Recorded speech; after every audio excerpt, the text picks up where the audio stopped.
when you're looking into TikTok, TikTok's looking straight back into you.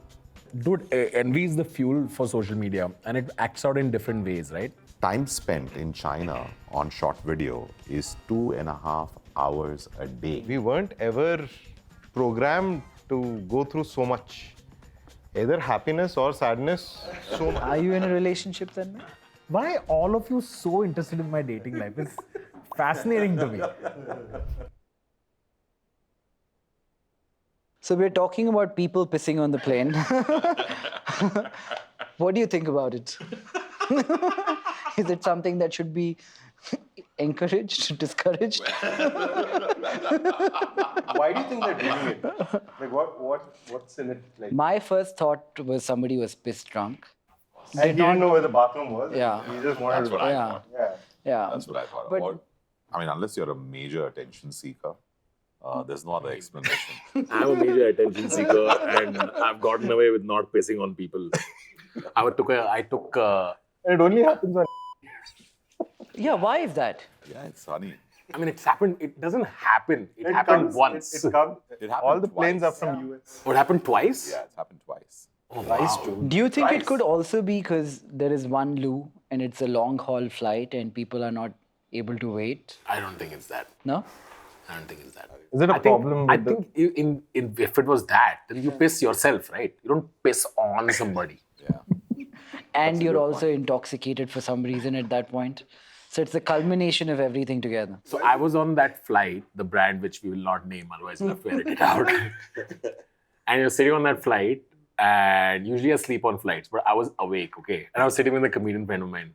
And anytime someone would get up, we'd be like, hey, hey. Oh, okay. Thankfully. Anyway. Is that the topic of discussion today? Yeah, but why is it happening only in the business section and not in the economy section? Oh, that's an interesting observation. Yeah. That's a very interesting observation. Yeah, that's right. Because rich people are a little entitled. Yeah, I think rich people are entitled, but it challenges your argument on the ratio, right? Because there are lesser number of people and there are more number of loos there, right? In terms of in the business section. So it's But not you think that. you It's think not you the guys are long haul discussing flight. saying business में मुतने में ज़्यादा मजा आता है. It's not fun to pee on economy passengers, man. Business वाले पे मजा ही आता है. But I read that guy's defense, or he said that he did not actually do it and stuff like that. So I think there are like two sides to the story too. Like all things that we read on the news and social media, there's always two sides. I think people are so disenfranchised by media per se overall that the go-to emotion of late is becoming whatever is coming on TV is probably false. I don't know if you guys feel that, but it's either biased Huh. or false. yeah. These are the two main emotions. Agenda driven. Yeah. Something. I think the problem, I remember when I made an observation during AIB, which is we went from people being able to comment on something to the comments getting likes, right? Similarly on Twitter, we went from quote RTing something. Early days of Twitter, there was no retweet button. There was a quote RT. You would copy someone's tweet and you would put RT in front of it and you would paste the tweet. But the second they added retweets and the second Facebook added likes to comments, that changed the game because all of a sudden likes were everyone's game, not just the person who's posting. Why do So- you think that is? Why do we feel so happy when we get acknowledgement or somebody likes something that we have posted from a psychological standpoint? I think that's inherently the use case of social media today, right? So if you think about it, it's all designed around the human brain, right? And if you think about, when we'll get into the details of social media, but it's built on, one, a lot of insight about you, two, a lot of insight about your likes and dislikes and your network, right? Even before you follow one person or friend someone or follow a source, what 99% or 90% plus at least of people on social media do is give the platform access to their phone book. And what that does is the platform now knows in the billions of people on planet Earth who's friends with whom by making those connections, right? Now, with that naivety, which is where it begins, there comes the gratification, because at the end of the day, man is a social being. And what at least neuroscience has shown is that they love getting acknowledgement, right? Of course. And I'll give you a fun experiment, and this is a true story. I walked into a room at the hotel next door, and I met someone, and we were 1,000 of us. Okay, so we entered the room, and we then sat in tables, right? He's a foreigner. We are 1,000 Indians from north, west, south, east, different names, different pronunciations, different accents in the way we frame our name. But you know what he did, which was shocking, is he stood up on stage and everyone sat randomly, right? They came in between 8 and 9 p.m. The event started at 9 p.m. He named each person by name. That's insane. 1,000 people. 1,000 people. Now, let's say you and I meet for the first time, right? And let's shake hands and you say, hey, I'm Umang. And you say, hey, I'm Nikhil, right? I didn't even freaking hear Nikhil. Because the human brain we're so much in love with our own voice that I just heard, hey, I'm Umang. And I love the sound of my own voice, right? It is a nice voice. Thank you. I appreciate it. But the thing is that most of us don't actively listen. We're kind of in our own bubble. And that's the beginning of that dopamine hit. So the fact that if somebody compliments Nikhil, and I'm just picking on you right now, or says, hey, you have this really charming smile, or that boyish good looks, or hey, Nikhil, you're looking fitter now. Like, what are you doing? What are you up to, right? It's a dopamine hit. So every like, every share, every comment, every action of that nature brings Nikhil back out of this innate human curiosity as to what are people saying about him. If you go back now into the deeper science of it, right? Let's just say social media platform X, and Nikhil is the only person on it, right? Nikhil comes to the platform, spends 10 minutes, right? In whatever form or fashion, maybe 5 times a day with 2 minutes each, or 10 minutes in a day. Say OnlyFans. Right? Only. You keep doing this, you don't give me a choice.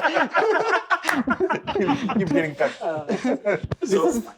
Oh, this one is, So one, the dopamine hit gave Nikhil all the gratification to keep coming back. But hypothetically, if there only existed Nikhil on that platform and he spent 10 minutes, let's say he browsed a feed, right? And let's say the length of the feed, hypothetically, was 10 feet, the size of the stable, right? Let's say this feed is 10 feet long. In 10 minutes, if I take the phone screens that he scrolled, it's about 10 feet. And after every foot, I inserted a sponsored post or an ad, right? And let's say, hypothetically, I made $1 on the ad. So I made $10 because Nikhil came back maybe 5 times a day and spent 2 minutes, totaling 10 minutes. Right? How did this guy do this? How did which guy do this? The guy who said everybody's names. So the way of course, that's a different topic. I'll just finish this point, right? So essentially, you got the dopamine hit with all the likes, etc. The platform loved it because you came back and spent 10 minutes and the platform made $10. Now imagine if 1 billion Nikhils came in and spent 10 minutes, it just made, $1 billion. If 1 billion Nikhils came in and spent 30 minutes, they just made $3 billion. So the platform benefits, right? So it's kind of this vicious cycle of a dopamine hit at both ends, one on the platform side, one on Nikhil's side. The fun fact that this gentleman, on how he remembered the names, it was quite amazing, okay? So let's say I have to remember Aprameya's name, right? So he could have introduced himself as Aprameya. Nobody remembers me. Or Apu, right? or Apu. So let's just say Aprameya is a tough one, right? It's not a common name, right? Now, if I'm just hearing the sound of my voice, screw Aprameya, I'm only hearing Umang, right? But what he said is he forgets himself saying I'm Nikhil or I'm Umang. He just listens to Aprameya. And then what he does visually is he breaks up that word into something he can remember, right? So for me, if I had to break up Aprameya, and I'm just doing this on the fly, for me, one of the oldest companies I know was Apar. Okay, it was a very old company. So Apar, the first part of his name I relate with Apar Lighting, let's just say, right? And then Meya. He's the mayor of Apar. He's the mayor of Apar. There you go, right? So it's like a memory it's like a thing. memory thing, right? And it's about active listening, breaking up the name, making it synonymous with something that you remember, but of course unrelated to social media. But it's a really cool skill. Let's try it out next time you go to an event. No, I've read a couple of stuff around this, like put a visual in your mind Yes, because you remember exactly. pictures more than words. Exactly. Sounded great in theory, but I've never been able to. But this is a very easy implement one it. to do, right? I mean, pick any example and. What break would the I put name. with Tanmay? You've been calling me Tanvi for the last year. What is that? Nimbu Oh, pani. lemon water. Anything that tastes that good can't be good for you. That's My fair. opinion. Yeah. That's fair. No, no. That So I chicken was was- really good, by the way. I was coming back to your initial question. So, on social media, you actually have you've said something. You said one line, and you got an opportunity to wait for people to like, dislike, comment, blah, everything. So Umang said quite a few things. In the offline world, we're not able to do that. Like I'm not able to send likes to him. Sadly. Right? So saying it online and having a conversation there is a lot more fruitful for me for the dopamine hit that I will get. Right. Yeah. Right? And hence, like even the comments, my comment in the offline world or otherwise was never Captured. ever, Yeah. acknowledged. Nobody even said, "Oh, okay, you said that" as a comment to that guy. Now it suddenly got acknowledged, and hence the discussions, everything else. Those guys started getting a dopamine hit, and hence, Right. I think that's the difference. We're always trying to, like in the old days, before we were all hyper connected, we were born in a tribe, right? And all your validation came from your tribe. But since everybody got connected, multiple tribes interact, and/or we are part of many tribes. So in every comment section, you're trying to find your tribe. On every platform, you're trying to find your tribe. You always want to find people who think like you and like you. So that's the reason why you're always hunting for likes, retweets. If you had to views. go one step higher and say, why do humans care so much about validation from whatever peer group, either offline or online? Why do you think we're innately programmed like that? I think we always want your own tribe. This is it's a primal need for safety, which is knowing that you're part of a group makes you feel safer. That is, I think, the most primal need, which is I also feeling think, safe. at a very deep level, man is and I use this word carefully, a selfish being, right? Yeah. And I mean, don't take selfish and selfish all the time. There are lots of Self-preservatory, people- right? self-preservatory, right? Yeah. And so, any validation. I would say more selfish than self-preservatory. Because if you go back in time and Yeah. there were a bunch of people and you hunted for food, I think you would innately want to be the strongest hunter in that community. For self-preservation, right? Otherwise, if you could weren't, probably- you'd die. You're getting technical on a very non-technical Anyway, point. yeah, go on. Huh? But essentially, if you're that selfish being, you want that gratification. You want to be told how good you are. You want that positive side. And when there's that negative onslaught that comes onto you, you don't like it, right? Because social media has both sides. You get the good and the bad, right? And there are also good actors in society, and there are bad actors in society in the physical world, and they manifest themselves in that platform world or the digital world as well. So that's another peril, and of course we can go deeper there. But it's crazy. So first, to kind of figure out why social media was created, since you guys are essentially in this line of work, what did you personally use first, and what existed before that to connect to a community? So my first ever use of the internet, mid to late 1990s, right? That's when I first started using the dial-up internet. I remember, a friend of mine saying, "Send me an email." I went to this site called graffiti.net or something like that, and then opened up an email address and then sent him an email.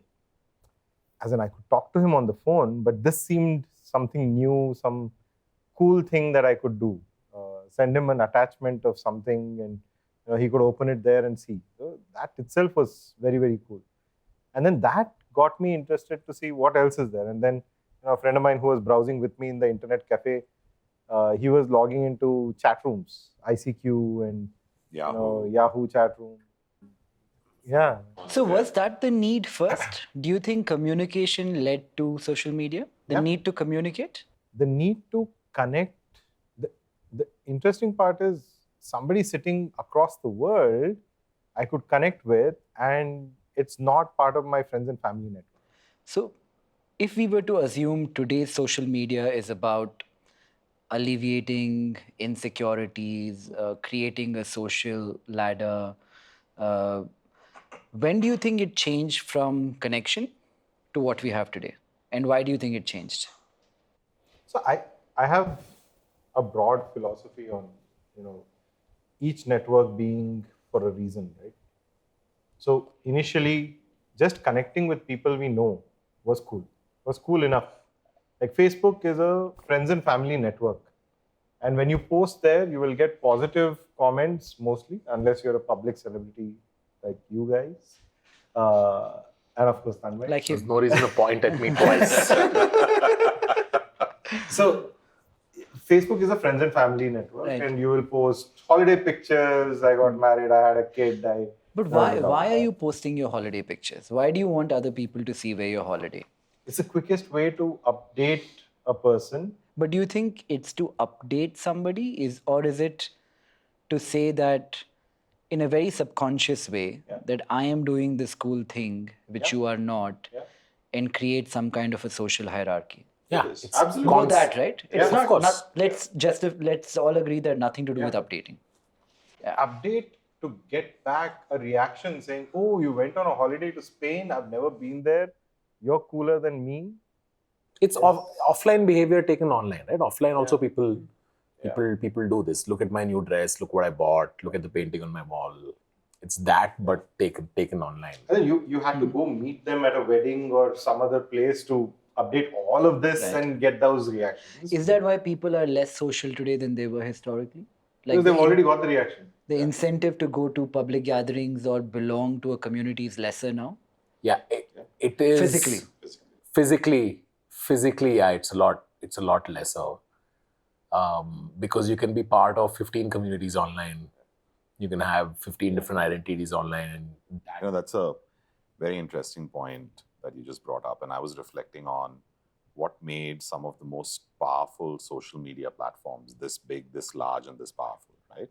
So if you talked about the old days, right? I had a Hotmail account. You had whatever. Yahoo right? Yahoo Mail and whatever, right? USA.net. But if you reflect back, I can probably bet, I don't know, I'm tempted to say $1 million that I don't have right now, but I'm tempted to say that you were not Nikhil.Kamath at, right? You were not I think I was Nikhil 586. Yeah. Right? I was UBaby02. Yeah.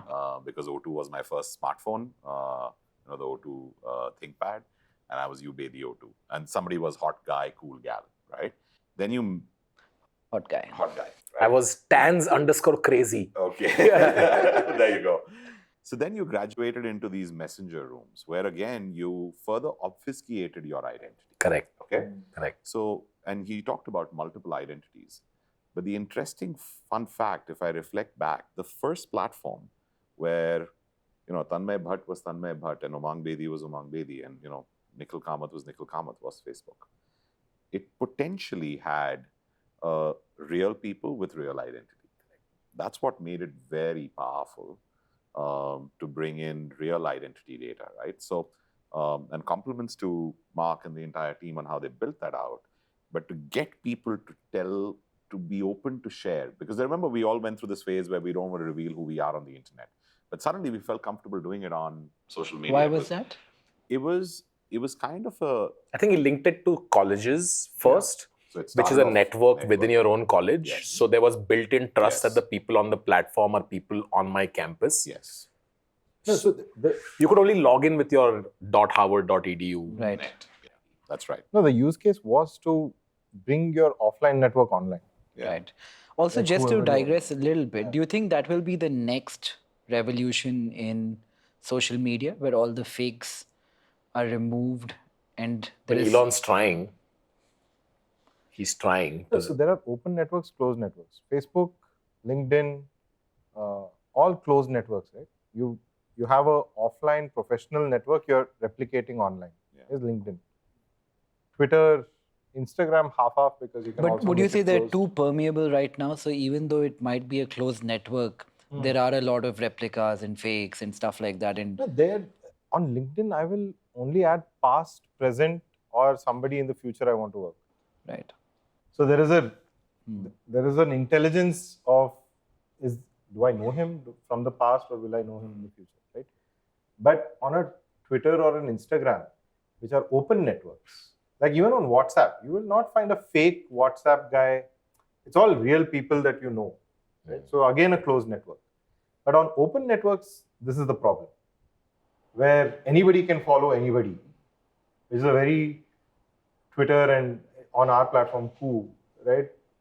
Anybody can follow anybody. Now they're curtailing fakes, showing real people. That is a unique problem of open networks. Yeah. Right? So it's not necessary that this is a major problem on a Facebook, LinkedIn, or WhatsApp, but it is definitely a problem on Instagram and Koo and Twitter. So I've been too close to it and have too many war stories here, but I have a philosophically different perspective on this. I feel that, and I don't know if I should be saying this in the open, but maybe I'll say it at an abstract level, right? These platforms are built and are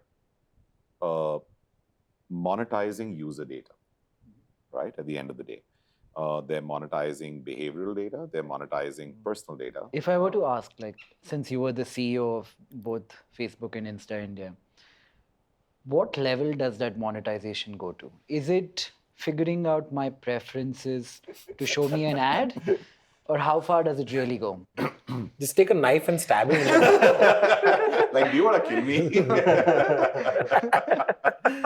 All I can say is, okay, I'll give you a real world example, right? So we often thought that Facebook and WhatsApp are two disparate platforms, right? And then WhatsApp released its update where it said they're going to share data, right? So what does that mean? So I was getting into a meeting, sitting like this in a hotel with a friend of mine who is from Jodhpur. And it was during the pandemic, or the pandemic just came 3 months later. I remember, this was early Jan 2020. My mom's birthday, 70th birthday, was around the time when the pandemic began in 2020. And I was just wondering, saying, hey, where should I just go, which is not too far? They're a little elderly, it's her 70th birthday. And I said, you're from Jodhpur. I heard there's the most beautiful Taj Palace Hotel at Jodhpur, right? So we're just having this conversation. And he's like, yeah, I'll get it all done for you. But I message the GM of Taj, who I know, on WhatsApp saying, hey, very keen to come to this hotel. Can you send me the rates, right? Or can you help me with this package? And I'm entering this meeting like the next second. And the first ad that I get on Facebook is Taj Hotels marketing that hotel, Umaid Bhavan Palace at Jodhpur. Now, I'll let you infer from it. I'm not going to say anything. I'm just stating it as an example. These are facts. These are facts, right? So data is being mined and used. I think the more drastic part of it came out when you see the way the world is getting bipolar completely, and how platforms are built to keep showing you something in a social loop, right? So for instance, if I tell you, hypothetically, demonetization was the best thing that happened to the Indian economy. Now you're in finance and you're in everything that you do, but let's say you're not a finance guru, right? And you're not the Zerodha founder, but you are the average, middle class Indian in India. And if I show you that piece of content in 7 different ways at 7 different times, because I know you've engaged on it, you're definitely going to form an opinion, right? But if I tell you demonetization is the worst thing that happened to this country, because you follow, so essentially the way the world works is people are following two sources of media, whether it's left or right wing. Each has a point of view. And I think these platforms and the algos, because they're built on social graphs, they're built on who you follow, who are your friends, what are your interests, and what do you engage on more and more and more, right? Do you think this is a little bit counterintuitive when I say it, but do you think the negative feedback loop is so much bigger than the positive feedback loop? So if I were to be right wing, I would be showed pro left wing data to get me to try and react? It's a very deep question. It could go either ways, but if you see what has been proven with Cambridge Analytica, it was basically this manipulation, right? They used combinations of this around that manipulation. And I am philosophically dead against any of that, right? I feel that, you know, you need to show both sides of the story. You need to let people form their own opinions. So in another very interesting anecdote that I'll share is my driver. I don't know if I said this the last time. Did I share this example? I don't remember this. But my driver left to Dubai because he got a job there, and I couldn't afford to pay him what he was getting there. And I'm a young kid, 26-year-old. How much do drivers, just out of curiosity, get paid in Dubai? So he was making over $1.5 lakh there, and you know, here it's 20 to 30K, right? So actually that was unaffordable. I wished him luck, gave him a letter of recommendation, and he sent me a request on LinkedIn. Okay, very interesting insight. So I was like, hey, you know, I called him up. This is just out of curiosity. I'm like, why did you send me a request on LinkedIn? You're 26 years old. All kids are on Instagram, right? So he asked me, this was in Hindi, saying, "Saab, aap kitna kamate ho?" Right? I said, "ठीक ठाक कमा लेता हूँ," right? He said, "चलो ये मान लो कि आप महीने के 1 लाख रुपए कमाते हो, और मैं आपको लीला पैलेस लेके गया एक पार्टी में जहाँ पे 1000 लोग हैं, और वहाँ सबकी तनख्वाह 10 करोड़ महीने की है, आपकी 1 लाख है, उनकी 10 करोड़ की है, आपको कैसे लगेगा?" तो I said, यार मेरे को अजीब लगेगा, मेरे को लगेगा ये मेरे लोग नहीं है, ये मेरी महफिल नहीं है, you know, I'm a little out of place, I'll be a little awkward. He said, that's how I feel on Instagram. And that was an interesting insight, because what he said is that platform is all about fancy food, fancy fashion, fancy holidays. Yeah. It's not just, it's not even aspirational, it's unattainable. So it's intimidating. And right? it's unreal to a certain extent. It's unreal to an extent. Nobody's living that lifestyle they're portraying. Exactly. On a daily basis. On a daily basis. And so we used 2 or 3 first principles when we went down this journey. The first principle that we used is we will never force a person to sign in. He or she can be anonymous for all his life. 2, we will never ask him for personal data. 3, we will never drive a personalization algorithm basis a social graph, which is your friends and family and the networks who you follow. Rather, we will build it on a content graph. And where is this? Which platform are you talking? This is with Josh and with Dailyhunt, right? Josh, of course, is short video. Dailyhunt is more news and infotainment. And so with both platforms. Just for context for everybody watching, how big is Josh and Dailyhunt now? So Dailyhunt today serves about 240 million monthly active users on the app. We're preloaded onto every single Android device known to mankind. And we find very interesting ways to activate it. Josh is about 180 million in terms of its reach. How many are yours, Apu? I'm super small compared.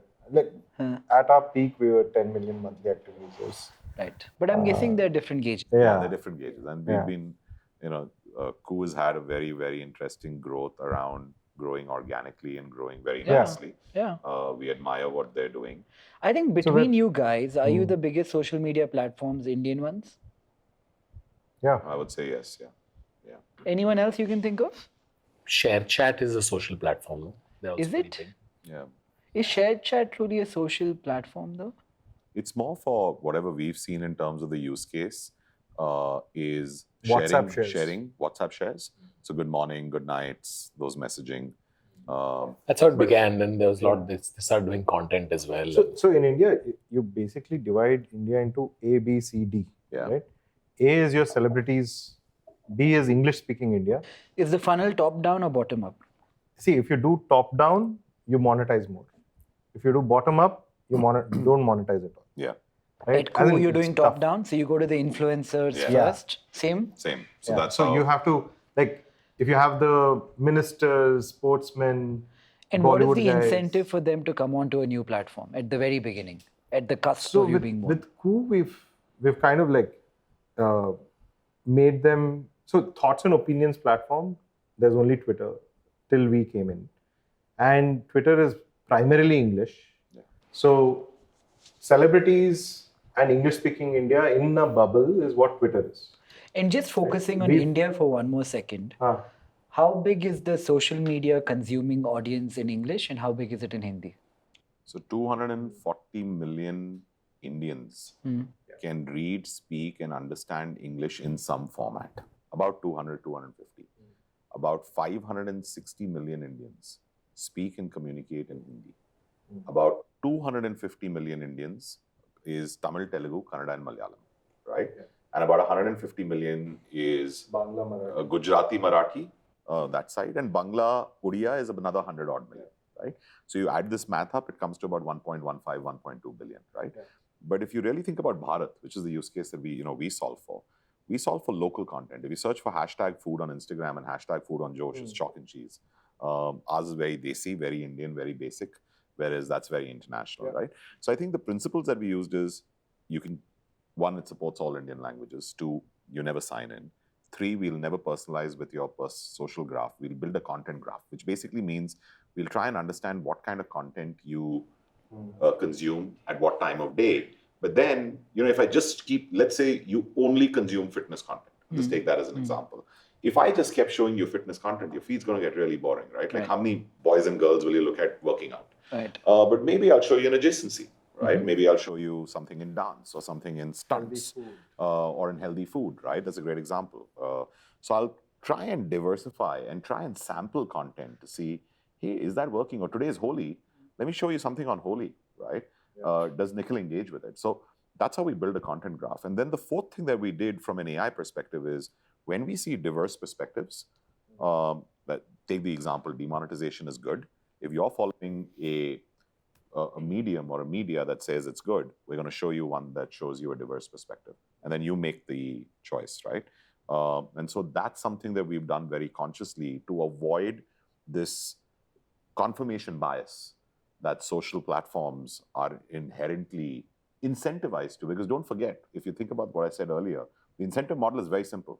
More users, get them to spend more time. That's it. It results in ad revenue.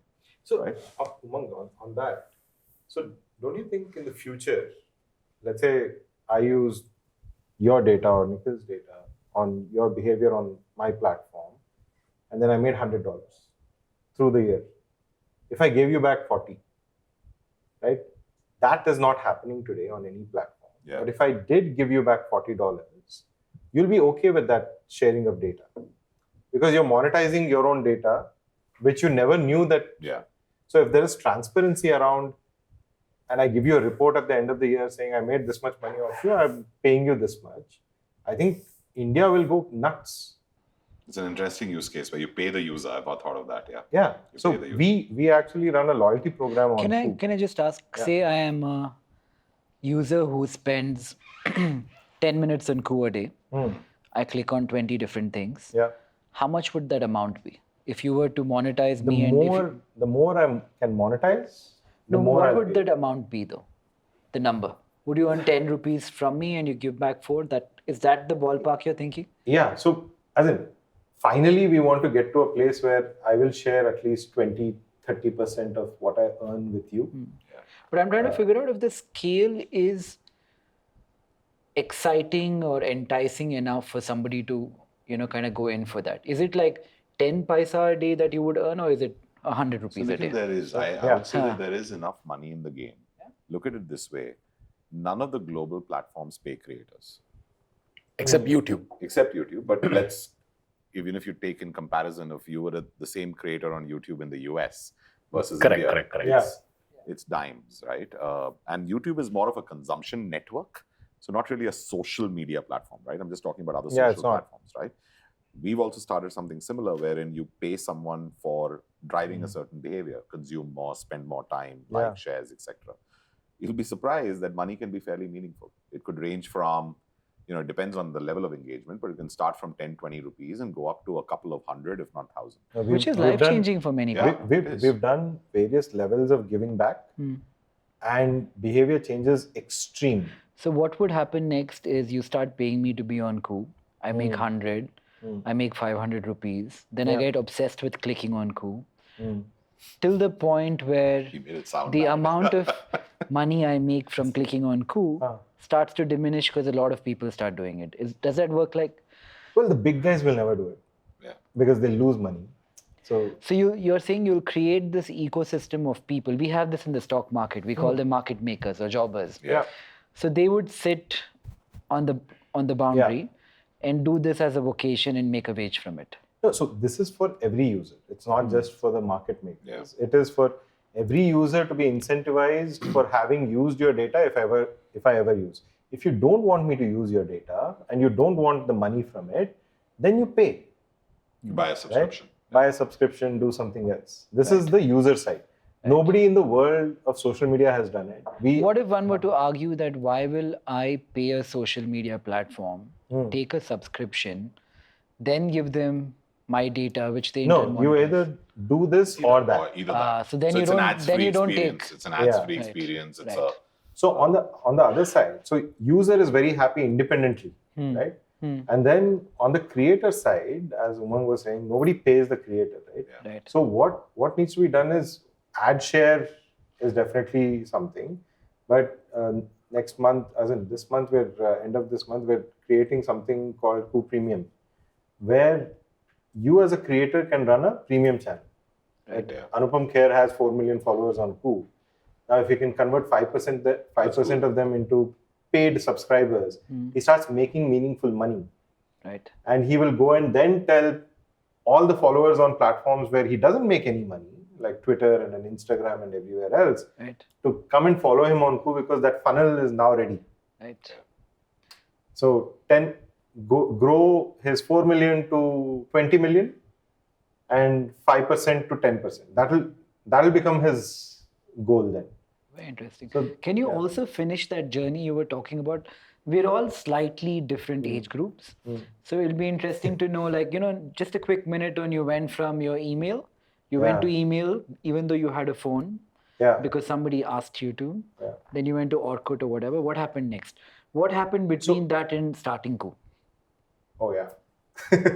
So Orkut was actually the first cool platform, right?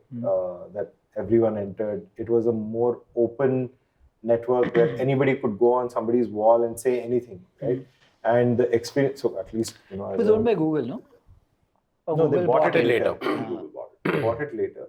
But Interesting. Google has never built a successful Yeah, why is solution. They that? tried. Google Wave, Google Yeah, Buzz, they they tried tried Google Plus. everything. Google Why Plus. did they kill Orkut even though it was doing so well?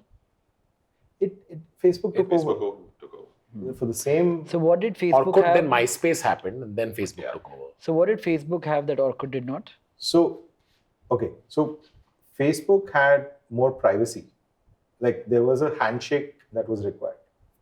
Like I send you a friend request, you accept it, and then both of us are connected and we can communicate.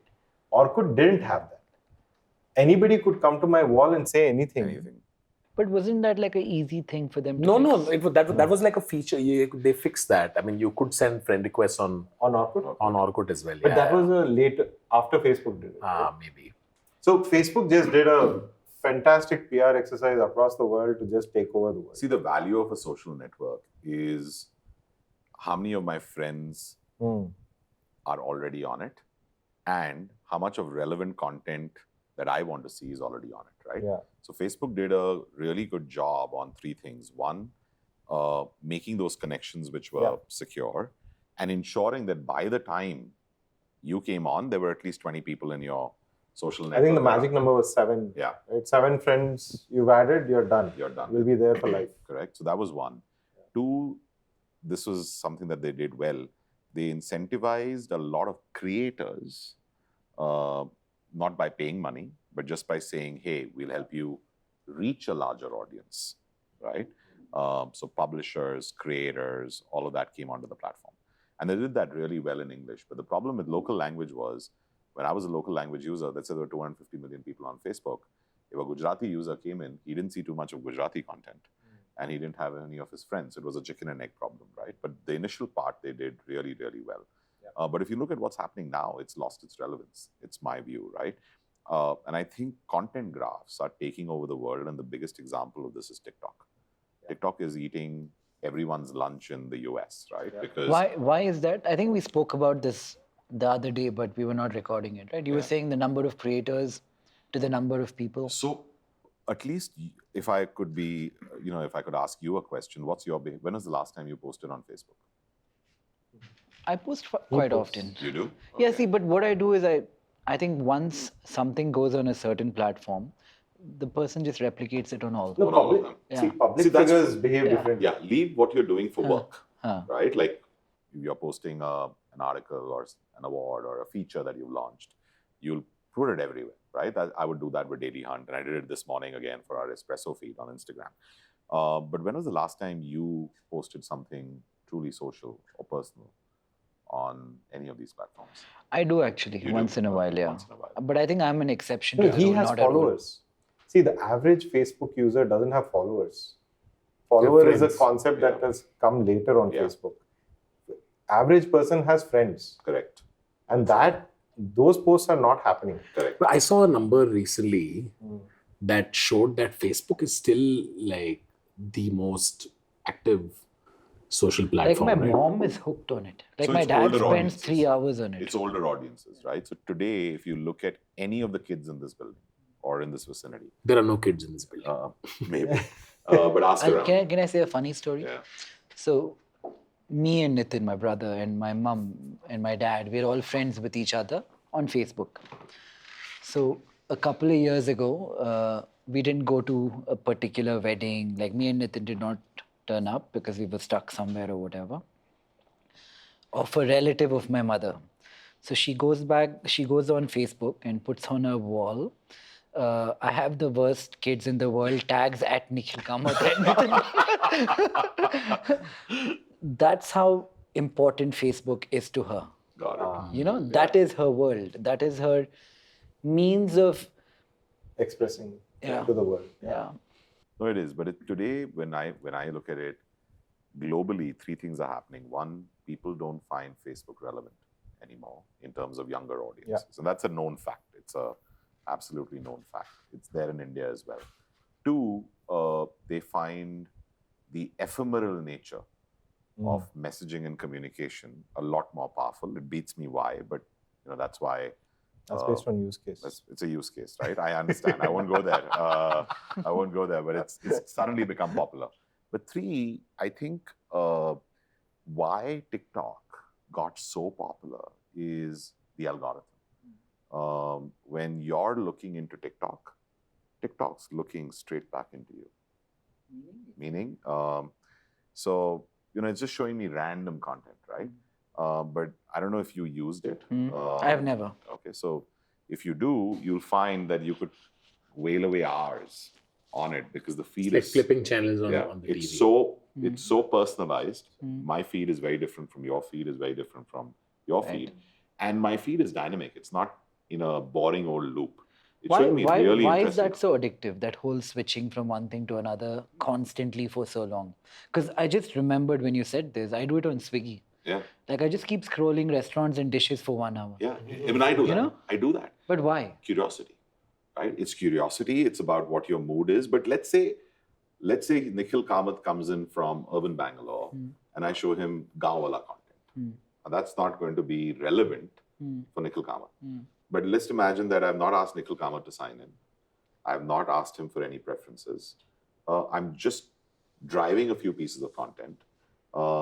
And by the way, this content is untagged, right? It's 10-second content, right? So basically, it's a supply and demand equation. On the supply, you bring in billions and billions of pieces of content, 10-second, 20-second, 30-second. You use AI to understand what's in that content. Is it urban? Is it rural? Is it a song? Is it dance? Is it poetry? Is it shairi? Is it fun, skit, dance, etc.? And you tag it with a machine. And on the right-hand side, I get Nikhil, who's users, and I sample.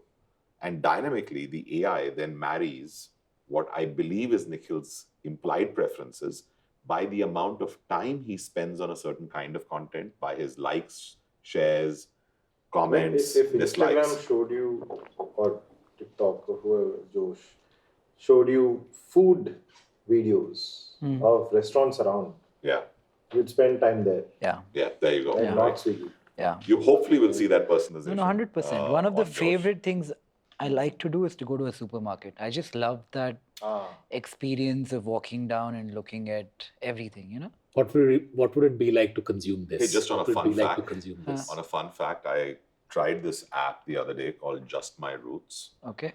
and I loved it. What is it? So it's an app where they've got limited choices, but let's say you are missing a dish or food from somewhere that you love, okay, from a city that you love. So let's say I've never lived in Punjab, but I've been to Amritsar a couple of times and I love the food there, right? So the Amritsari kulcha is right up there in terms of. And they send it here? Yeah. So it is. So you go to they have the 5 best kulcha guys there. You order it in 48 hours because it's Amritsar. Wow. It ships here and it's so beautifully packaged. And how expensive is this? Nothing. It's the normal price with some shipping, right? Really? It's really reasonable. So I can order biryani from Hyderabad anytime. So There's Swiggy Legends, right? Yeah. Swiggy also has this. Yeah? They call Legends. but they have a very limited choice. These guys are slightly better. So, you know, if I grew There's up in Swiggy or Pune, Zomato, I think in Zomato. Mazurin sandwiches, if you've ever been to Pune, right? So I ordered that the other day.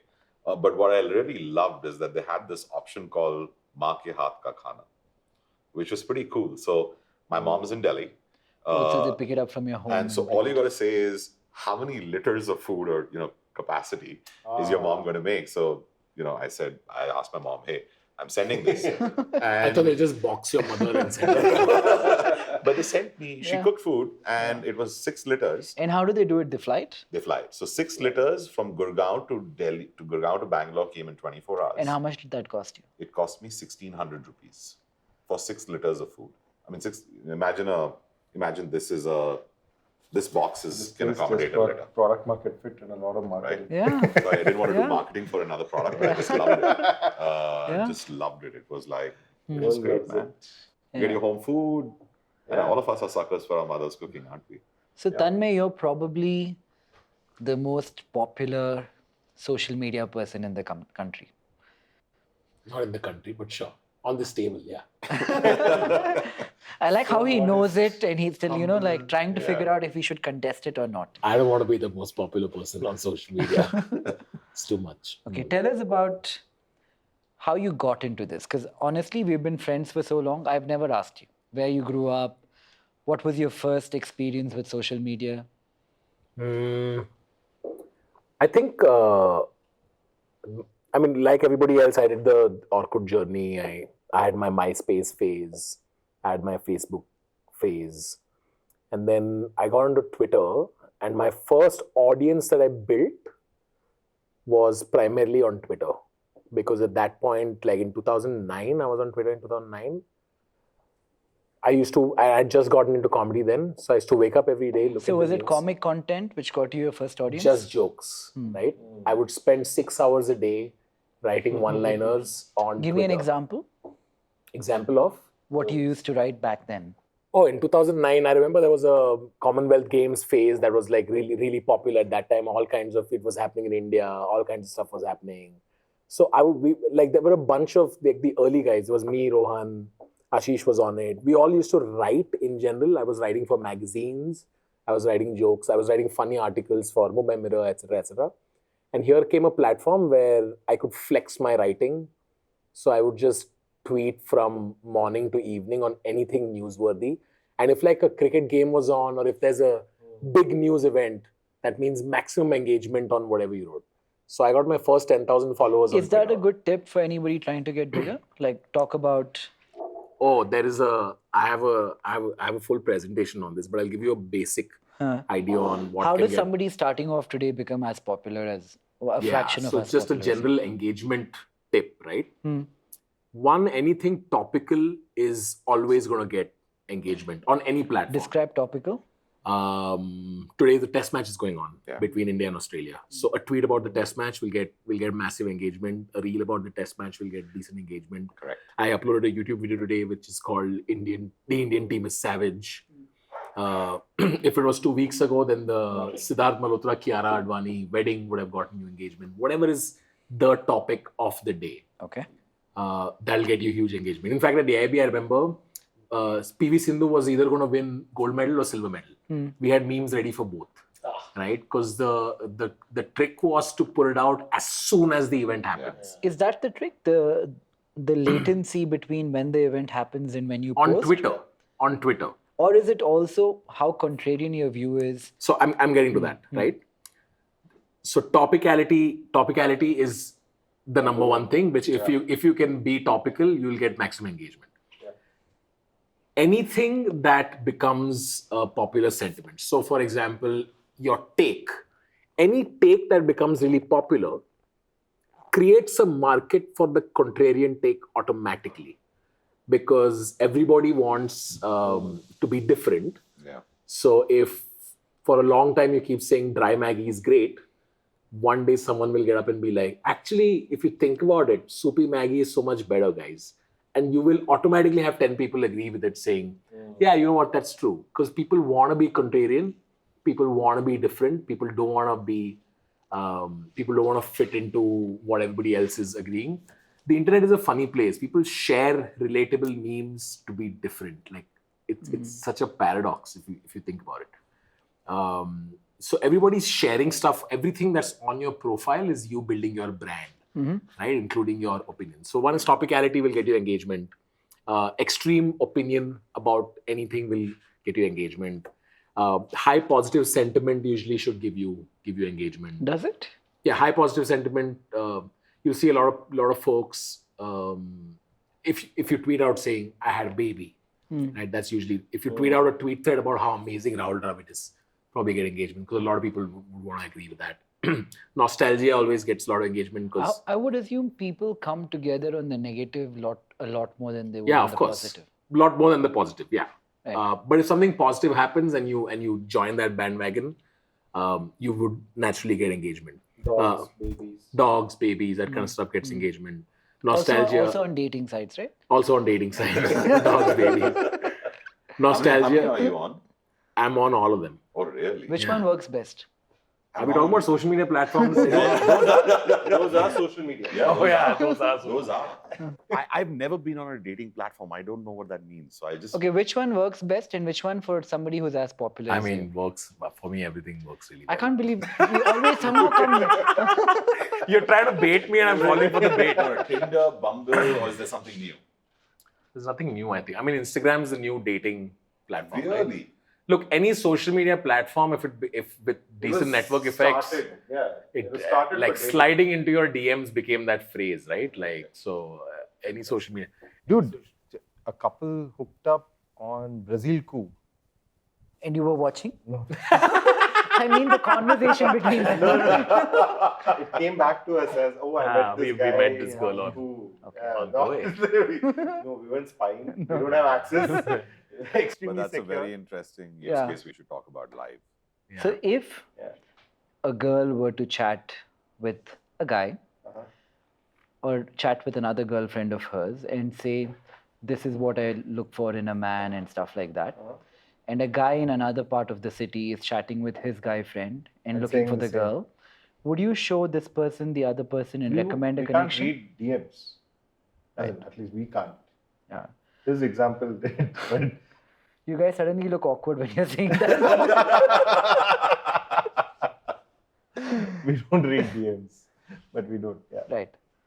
But So I come from a slightly different school. I believe that there's someone watching, and you got to be careful, right? Yeah.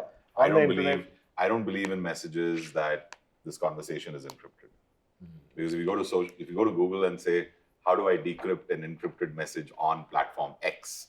You'll see like a zillion videos, which is so simple. You give me your phone, I'm going to decrypt all your WhatsApps, right? Sorry, Yeah. I shouldn't have said that. So I don't believe You in actually that. wanted to say that. No, I didn't. So nothing is really private, right? Yeah. Like you're always leaving a digital footprint everywhere. And so that's my school of thought.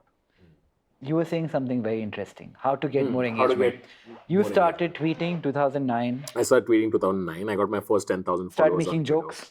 Started making jokes.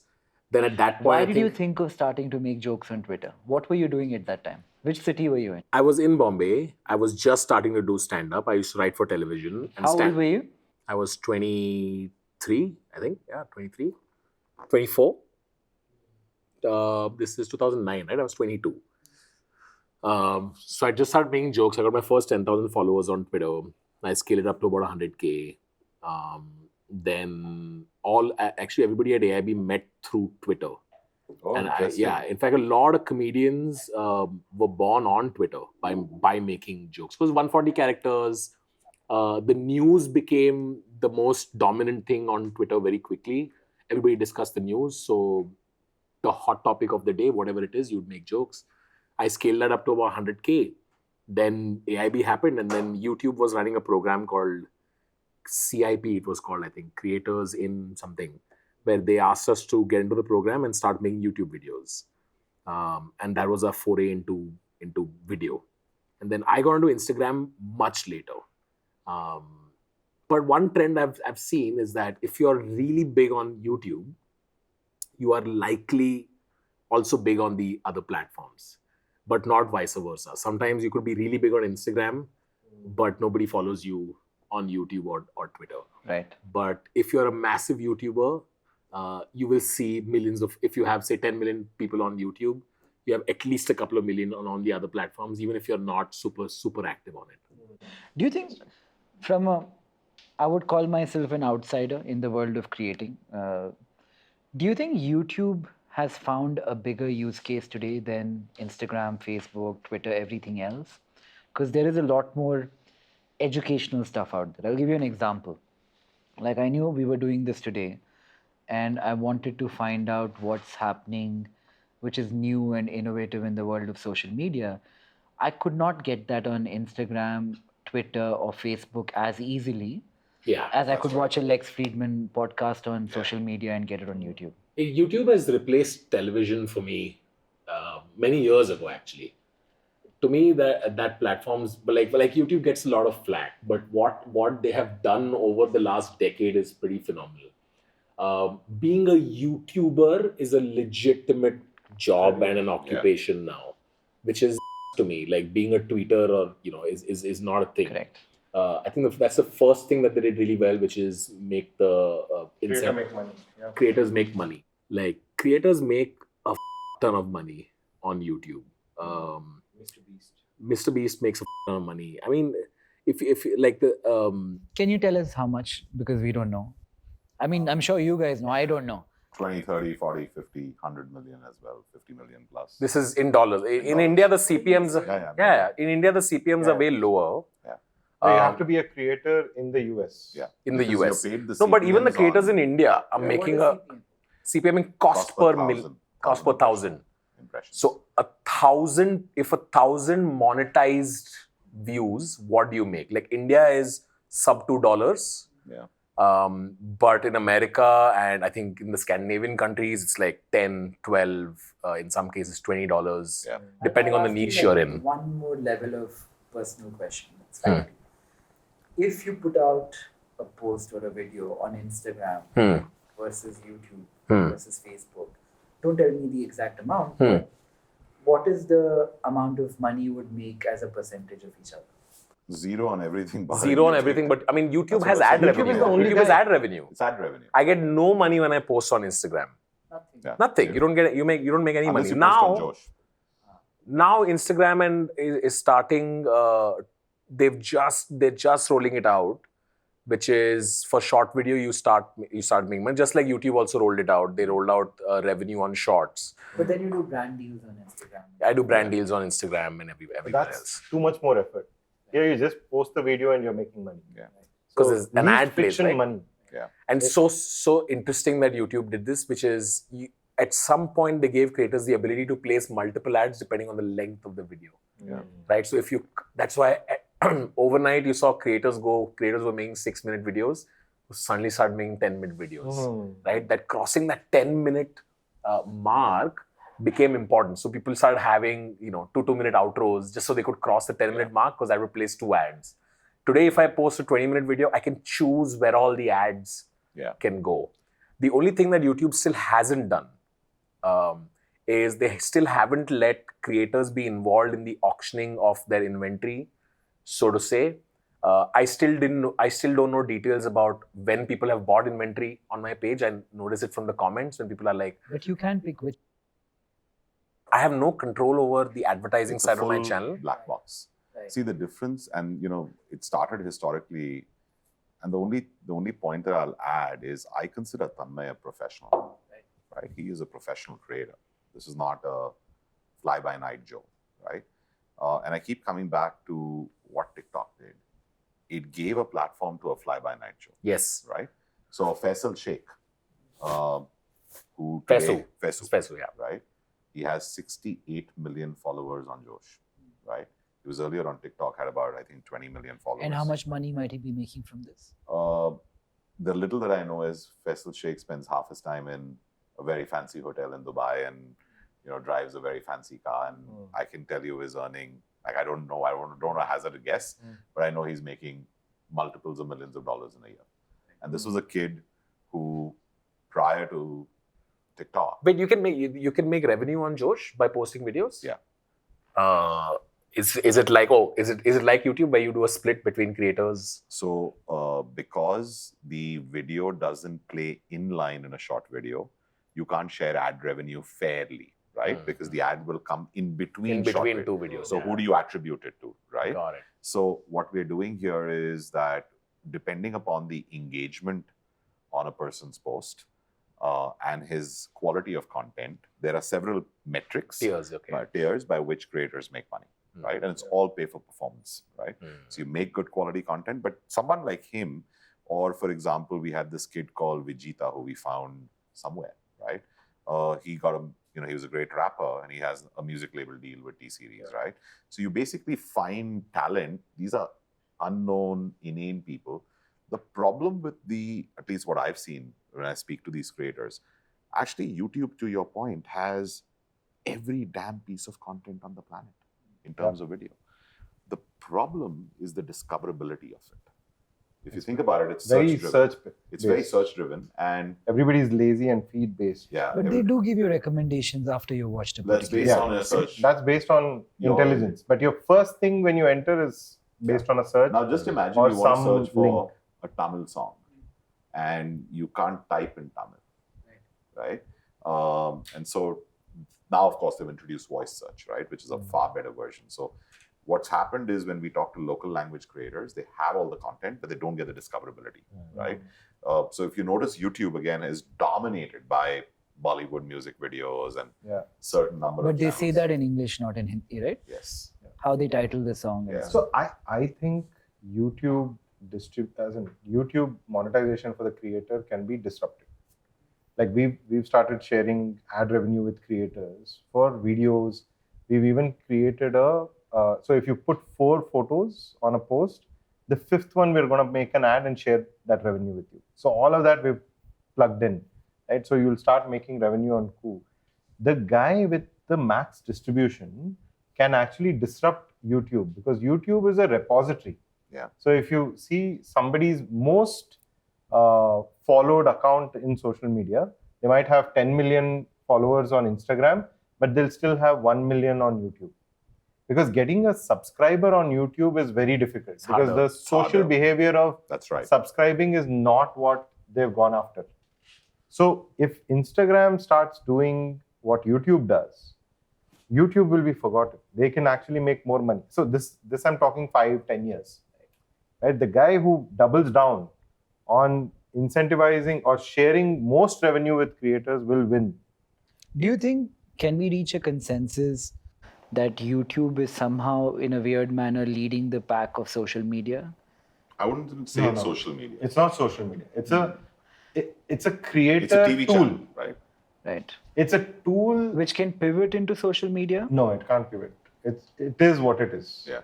So today, Social media can do what YouTube does, but YouTube can't do connects as well as social. What if YouTube allows you to have a profile, allows people It to does. follow, It already already does. does. allows people to message each other, and Already then does. your friend's content is recommended to you? It You kind can't of, message each other on YouTube. Yeah. Ah. but if all of that happens, it becomes like a social media. No. It's social media minus is how I would put it. Where you can't DM on YouTube. Yeah. I'll give you another example. If I'm watching Netflix and I can chat with the other people who are watching that particular movie on Netflix, Then it becomes more social. Yeah. Yeah. it becomes like social It media. becomes right? like social media. Yeah. See, there's a network effect that that input creates. But I would go on to argue that all of these platforms largely are passive consumption platforms, right? What makes platforms really powerful is when he made that statement. I spent 6 hours a day writing 9 tweets or 20 tweets. So you got to create, right? And if you look at that creator to consumer ratio, that's where we found, at least from data, time spent in China on short video is 2.5 hours a day. Average time spent. Can you? And This is again. 55% of the users create content. This is again very interesting. Since you guys are in this, is there a demography or is there a geography which spends more time on social media? If you were to compare the Chinese to the Americans to the Indians, and is there a societal construct which incentivizes a certain people to spend more time on social media? Interesting. So at least we've seen Brazil is more social media savvy than India, because these are the two countries I By have savvy, data do you on. mean they spend more time a day on They social do media? more comments, they create more, they spend more time. So all of this, If you were to link it to poverty or economic parameters, India and Brazil are similar. Yeah. okay, even if you were to split your audience, right, your customers or your people who use the platform, is there a divide you can come up with saying middle class 20 to 25-year-olds spend X time, whereas another class of society spends Y time?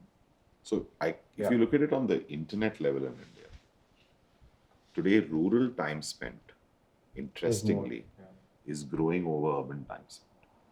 And what that More tells time. me, one, it has more time. Two, it tells me that we're a single TV household and we're only 180 million TVs in this country or 200 million TVs in this country, right? There are 1.4 billion people. There are a billion devices, 800 million smartphones. So the TV now becomes, the phone now is your primary channel for consumption on the fly, right?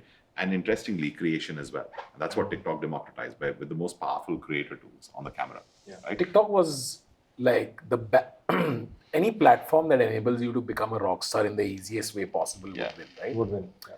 YouTube, you had to be a professional video maker. Correct. TikTok just gave you the tools so you could become a rock star quicker. Exactly. So you didn't finish. You want to say something? No, Yeah, I I was was thinking. just saying in terms of time spent, what we see, China is number one by miles. Yeah. How much is that? Like, how much does an average Chinese person spend on social media? If I just take short video within social media, it's 2.5 hours a day. You're talking about the entire population. I'm talking about 840 million monthly active users. It's insane. The country's insane, right? Do you think? And if I add their social networks and BDD and a couple of those other tools that they have, it's more than 3 hours a day, 3.5 hours a day. It's insane. Do you think there's a correlation between when countries move away from communism, socialism, come into a more Capitalistic fold, and they're allowed to display their own creativity in a manner which is not probably inculcated in socialism?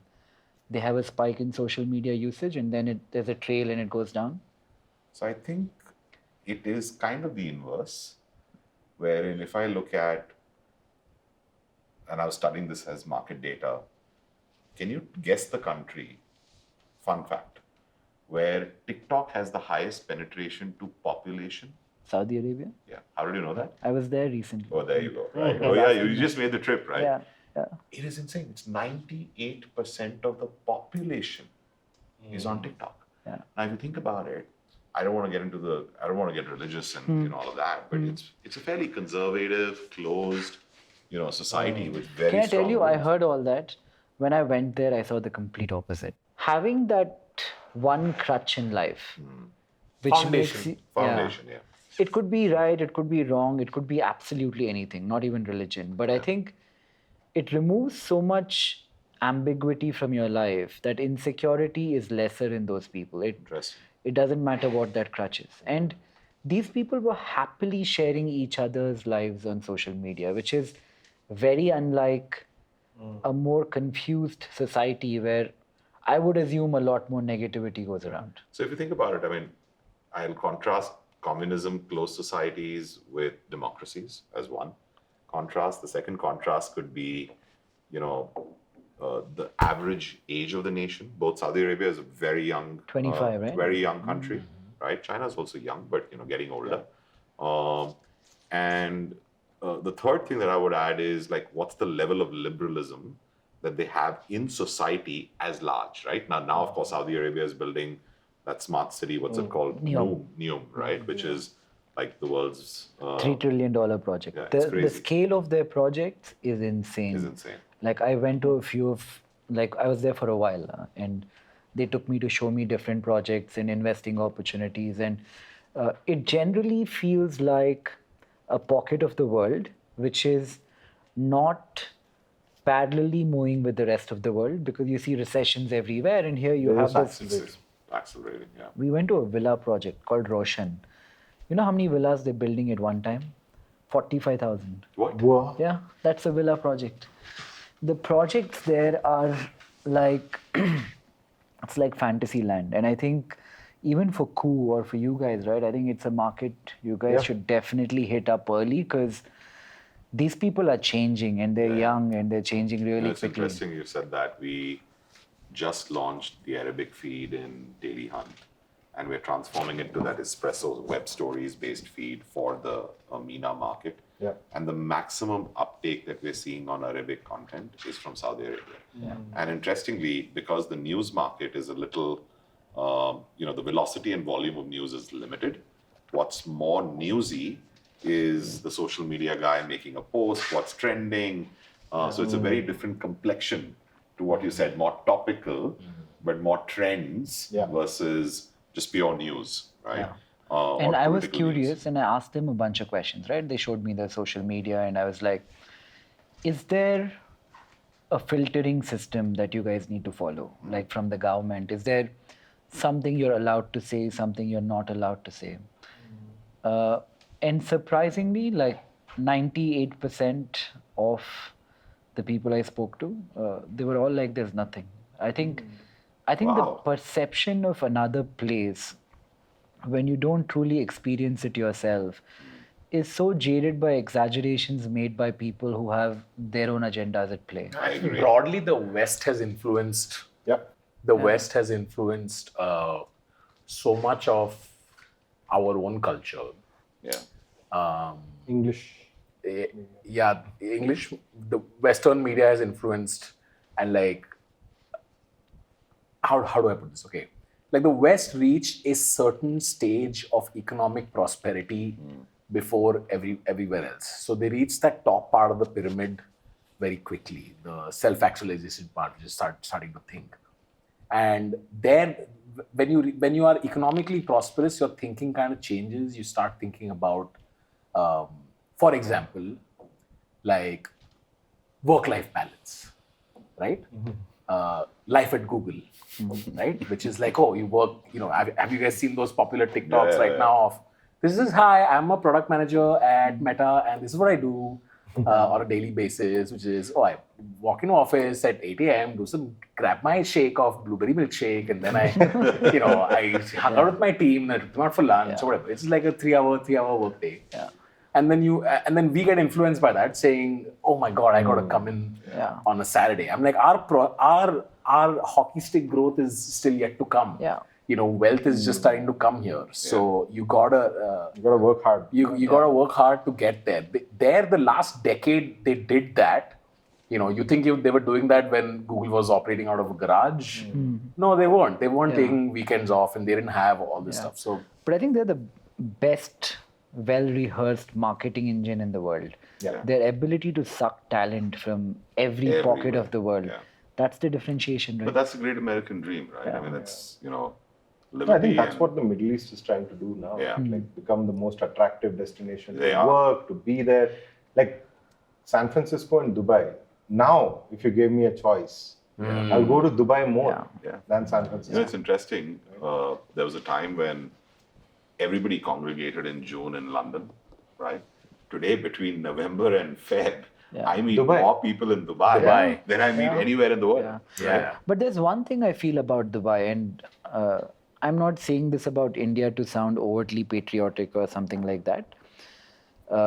Dubai seems like a good place for the privileged few to spend money, but to actually start a business there and earn money is very, very difficult. And it's still expensive Yeah. being Dubai. Like, very expensive. I'll give you examples of, I was trying to create a company and a fund there. They take 3 months to create a bank account for a company. DIFC license takes 1 month. For some reason, you have to do medical tests and prove you don't have certain kind of diseases to get that license to open a company. You're mandated to have physical real estate inside DIFC to be able to operate a company out of there. I think geographies like GIFT have totally transformed. We were the first fund, first company, one of the first to set up in GIFT maybe 3 years ago. When I went there, there was like, maybe 4 or 5 people in different pockets of GIFT and maybe 10 or 12 cows. Today, when you go there is no real estate available. There are probably like It's packed. 20, 30,000 people working there. I think everybody, not just us as Indians, but in each of these pockets we spoke about, be it SF, be it Dubai, be it any other geography, they might not be here, but they're talking about us like we're the next big thing. Yeah, totally. Yeah, this is India's decade is like. They don't seem to be able to attract the same level of talent, the same level of opportunity. Look at what a payments business is worth here versus what it's worth there, or a social business. So the market is much smaller. So I noticed the B here now. Yeah. Very interesting. Can you tell me the story behind it? Yeah, this is not that personal. This is not like some girlfriend. Oh, set okay, up- okay. This is not like that one party I was at and got so drunk that I went and got a tattoo. No. What does it signify? There was this author, I used to read his books, not now, but like, when was this? Maybe like 8 years ago, 9 years ago. His name was A.K. Ramdas. I spent a disproportionately large amount of time and a large part of my life living like I will live forever. So I would procrastinate, I would constantly worry about what will happen 10, 20, 30, 40 years from now. I think I was a fairly insecure kid. In many ways, I still am, but I would not go far enough to say I had some kind of a realization. But I think if you were to ask me today, I have come to terms with the fact that we are Indians. We will on average live, if we all were to die, on average we would have lived for 70 years. So if I am 36, I have 34 years left. So this is a reminder to that in a way, that you're not here forever, and stop behaving in the manner that you will be here forever. I think in a very weird way, life becomes more fun and happier, and you stop caring about a lot of stuff that you shouldn't have cared about to begin with. In fact, when I was looking at it and reflecting on it, and the one thought that came into my mind was, how many of us truly live in the moment or are in the moment? We lead different lives on social media because those are those masks, etc., that are put up for the dopamine hit. And how many of us are truly aware that we're in this moment, in this room? I don't know if this moment will come again. And are we relishing it, or are we? I thought I blocked next Thursday. Or are we, are we thinking about what's going to happen tomorrow and the next, whatever, right? And so I read it that way to say, Yeah. just be in the moment and relish Yeah. it. Yeah, I feel like most of life, right, is one deception or another. And maybe if you think about anything for long enough, it's meaningless. But we all have to deceive ourselves into thinking whatever we're doing has meaning. But even things like, hard work creates success. I feel like that is conditioning to console your own ego when things don't work out. So you can then tell yourself, even though I worked hard, it did not work out. If you were to be logical about any of these things people say, hard work does not work, right? Not necessarily, yeah. Yeah. Like your watchman in your house probably works 3 times as hard as you. I think we are a factor of so many moving parts that we cannot control. Of course. Yeah. Yeah. We are, yeah. But finish your story. You were talking about. Actually, I finished it. No, I but said no. how did you go from starting to tweet, spending a few hours a day? So YouTube had started a program. So we started making YouTube videos. Our goal was, how can we make stuff that's freely watchable on the internet that you couldn't do on television, which is what our brand of comedy also was. And one thing led to another. We started making videos, and this is pre-Geo times where getting 1 million views was like a big deal. I remember the first video that we made that got 1 million views. Barkha that called us to be on her show, and etc., etc., etc. And then we were like, okay, what's the next comedic dream that we want to fulfill? Next, we were like, okay, we want to do odd shows in India's biggest auditoriums, go around the country. And then the following year, that year we sold out City Fort Auditorium, 2,500 people. Then we were like, what else do we want to do? Then we were like, oh, we want to do a comedy roast that's not been done in India. We've seen the Western roast. Then we did that. That did 6,000 people at the Dome. We started taking those boxes one by one by one. And one thing led to another. And today I'm here at Nikhil Kamath's house talking about social media. And Umang, you too, I think, see, we've all been friends, right? And we have hung out in different capacities at different times. But I don't think I've ever asked each one of you, like, the more you think about life, you are a factor of what I don't know. What happened to you when you were a kid? What were the conditions you grew up in? How your parents were? What school you went to? Who your friends were? I don't think we can get into all of that today, but maybe talking a little bit about where we come from, not the material, like, I got 98% in that kind of stuff, but just a broad picture which I don't think helps any us- of us got 98% in anything. Umang, I have a doubt. Umang probably got 98%. Okay, I'm embarrassed, but yeah. So, childhood was very regular. No, he said we're not going to discuss that today. Okay, so Yeah, I need to speak to my therapist first and then come here. regular childhood. Grew up in Bombay. Yeah. Dad worked with L&T as his first job and his last job. So started as an engineer and then retired from the board.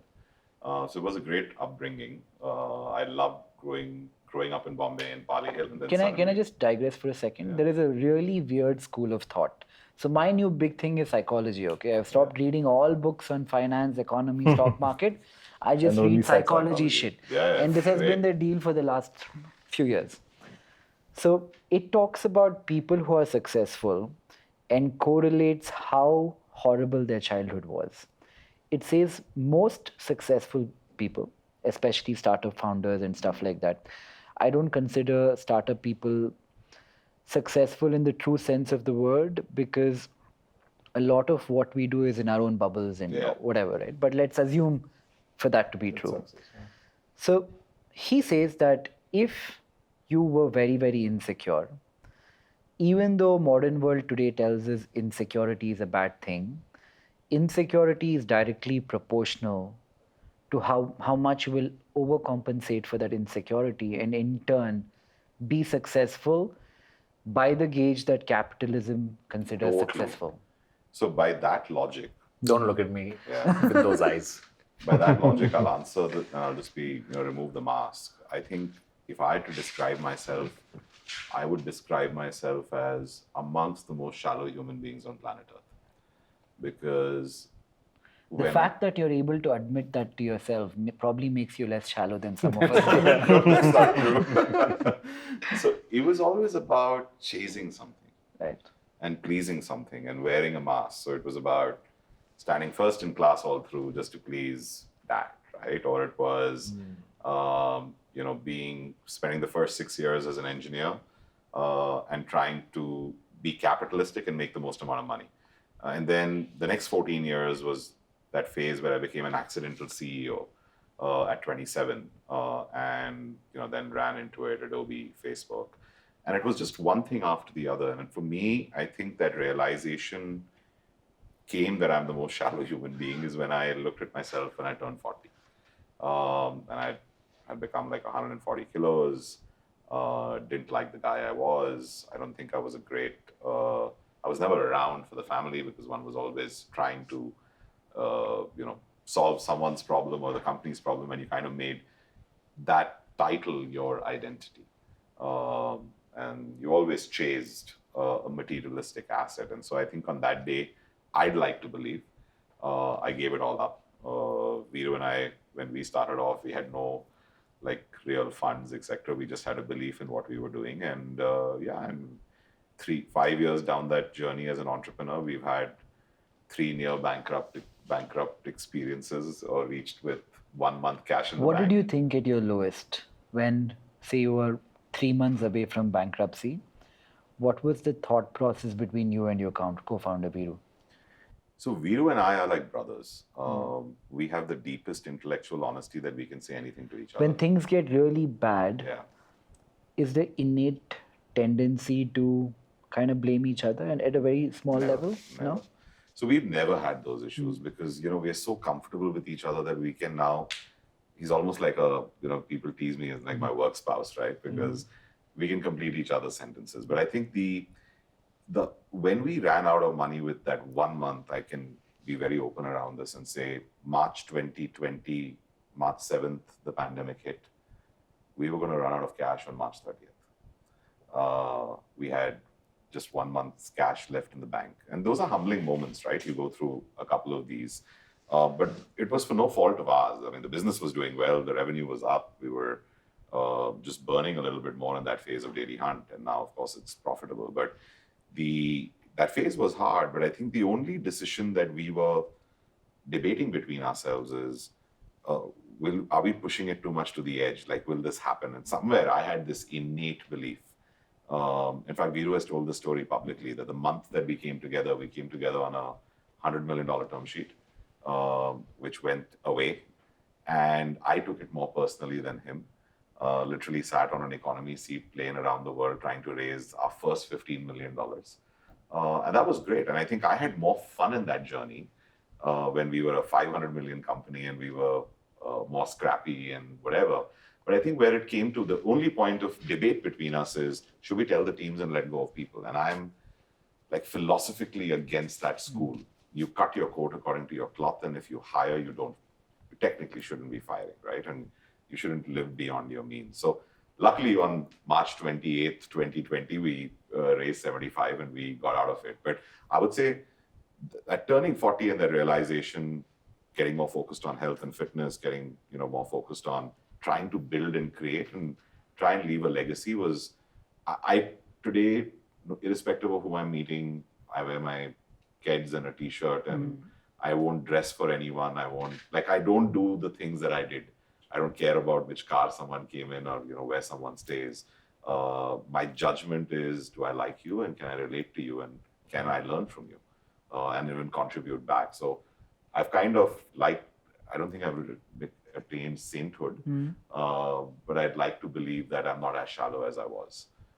Just chasing a title, chasing the next number, chasing the next position. I probably had the best paying job in tech in India when I gave it up with Facebook, right? And so it's one of those moments. But I think my wife used to tell me that those 2 years I was, not a fun guy to be with because I was just so obsessed in a different direction. So it's kind of negative in that sense, and you kind of tend to believe. The other thing that, as an entrepreneur, you probably know this the best, but people will people meet you as Nikhil Kamath. Let's say you're super successful today. But there was a time when you were not, right? And would those people still give you that time and attention? I think you tend to get to know who those real people are. And I think when you're talking to someone, is he meeting you for the title? Is he meeting you because of you? And I think that journey of discovery over the last 5 years has been amazing. I wouldn't trade it for anything else, but that's a little bit of personal context.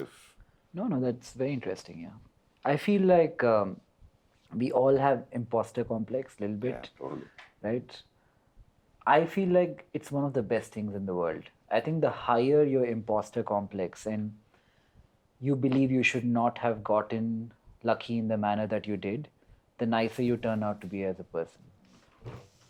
I think the more humble you turn out to be, Yeah. for sure, because you realize that it isn't you. It Yeah. was circumstantial. It was luck. It was whatever. And right? people don't give enough weightage to being nice. I think it's a big categorization for me. Like, the world is actually not equipped, or the world doesn't know how to treat nice people. right. And it's very weird. Like if somebody's nice, you're gonna start to take advantage. Somebody's honest, you're gonna start to take advantage. As in the world, I'm talking, right? So the world is not equipped, and hence the niceness kind of like fades rather than increase. There's another angle to this niceness thing, and I think as a comedian, he probably has the highest of it, right? One, I think to be a comedian, you need to be freaking smart and highly intellectual. I think comedians and politicians, smartest people in our community. Smartest people, right? You got to be highly intellectual. I imagine Bhagwan Pan. But the interesting part that I find is the hardest skill to hire for and the hardest skill to inculcate is emotional quotient. Okay. Yeah. Like, can I emotionally be empathetic to what your needs are? And this could be on social media, this could be in the workplace, right? Really hard to find people with high EQ, right? And that's what we need, right? I mean, that's what makes great teams work, or the ability to create magic, or the ability to emotionally connect with your audience, right? And you probably have a formula for it. I'll pause there. I was wanting to turn it over to you. No, I think, for me, there was, the difference between AIB and my current brand, right? Like I see a lot more love now. There was a lot of respect for the content we made at AIB. I think a lot of it is with my own personal journey. There was people have, in public, there's been a lot of ups and downs. And the pandemic kind of helped because I was live for 6 to 8 hours straight. I was, everything that was happening with me was also being displayed publicly. And but any, emotionally connecting with an audience is, it really comes down to authenticity. Like you began this conversation by saying I'm the most shallow person in the world, and you already had me. And then I was so into that story, even though Umang took me through I had breakfast with Umang last couple of weeks ago, where we went through both of our journeys actually. So it actually comes down to that, and being able to be that authentic, it requires a certain sense of security, knowing that everybody's flawed and it's okay if my flaws are public, right? Yeah. So it's a big skill, and anybody who's able to do it that flawlessly is I think Zakir, who's a comedian, you guys Yes, also know, yes. he's so phenomenally good at it. I think in this day and age where comedy is no longer an occasion, it's a medium. Being able to emotionally connect is a much bigger superpower. You also want to laugh along with someone who you emotionally like. Yeah. Which is you like if you go to a restaurant and there's a band playing, and if it's not a band that you like, you can tune it out. But if you go to a restaurant, it's a comedian you don't like, you are not going to eat there. Do you know who you like right away when you meet people? I think people make good first impressions. And there are some skills that you can develop to make good first impressions. At one point in life, you should write a self-help book. How to make a good first impression, how to become a social media star, how to do what with you know what. Thank you for editing on the fly, Nikhil Kamath. See, I'm learning. Yeah. Anyway, interesting end to a social media conversation, guys. We're not ending. We have more to talk about social media. Oh, really? Like, we need to talk about... I was like, it got really emotional right now. We need to talk about what platforms next. What is the future of social media? We need to talk about, is social media good or bad for our kids? That's a very important one. There's so much content which I watched last night about it, and I feel like I want to get off social media right now. But we'll talk about it. But should we take a break, eat something? Yeah, let's take a break. You want to eat something? Like a bite? Yes, please. What is Discord? So Discord, I don't even know how to describe it. So Discord became really popular. Discord's an app. It became really popular with gamers first. So if me and you are playing a game, not all games, me and you can't communicate from within the game necessarily. So it initially gained popularity because Discord has something called voice channels, where me and you can jump into a voice channel. So for example, here I'm on this server of a friend of mine who's a gamer, and he has different voice channels. One of which is called DJ, late night DJ, where you log in and there's just music going on there in the background. Someone's playing music. Yeah, someone's playing in the background, and multiple people can join, and people can just chill there. And or there are voice channels which are just blank. Also, this one is called Duo. There's only 2 people can be in this voice channel, so I can jump in, someone else can jump in, and the 2 of us can have a conversation. So if you create a Discord server, you can assign everyone privileges and roles based on which they can join different voice channels, they can join different text channels. So it became super easy to manage a community. So it became popular with gamers because when 2 people are playing a game, they hop on a voice channel and talk to each other while they play a game to make communication easy. But why couldn't they do it on another? What else existed at that point? You'd have to Skype call each other. This is Phone before call. Zoom, huh? Phone call each other, like from the computer, like it didn't exist. Discord was the quickest way for 2 people to just jump onto a channel. So you've used Clubhouse, right? Yeah. So you know how on Clubhouse you could just hop onto one room and you instantly start talking to each other. So Discord was that much before Clubhouse. But for 2 people. But for as many people. So you can have 100 people together. And they became really popular because of this, and they kept adding features. So having your own Discord server became a thing amongst gamers. And eventually other creators also started having a Discord server. So I had a Discord server for the longest time. When you say you had a Discord server, you hosted it somewhere. On Discord, you can create your own page, so to say, which is called your server. And at one point, I had close to 500,000 people on my Discord server. So they would listen to you play a game. They wouldn't listen to me play a game. So even if I am not there, they can be part of the server, and I create multiple channels. Like I'll create a channel called Meme, where people post memes. Then if I had 500,000 people on it, I would select like 10 mods. They're moderators. So game is like an anchor, not the purpose why these Not guys the are there. purpose, no. The purpose is for communities to hang out with one common purpose. So everybody who came onto my server knew that, oh, we all know Tanmay and we all watch his videos. That's why we're all here. So I would create channels with specific purpose. I would create one channel which is memes about Tanmay. Right. So people would post memes there, which is specifically about me. So it's like a WhatsApp group. It's like a WhatsApp group, but with a lot more features. Yeah. That's where so people do all kinds of fun things on Discord. People do karaoke nights. People do whatever you want. Twitch? What is Twitch? So Twitch. But also tell me this: are these guys going to be the future of social media in a manner? So Discord is already immensely popular. It's a closed network. It's not. You have to be let into a server. Like some servers are open, some servers you have to be let in.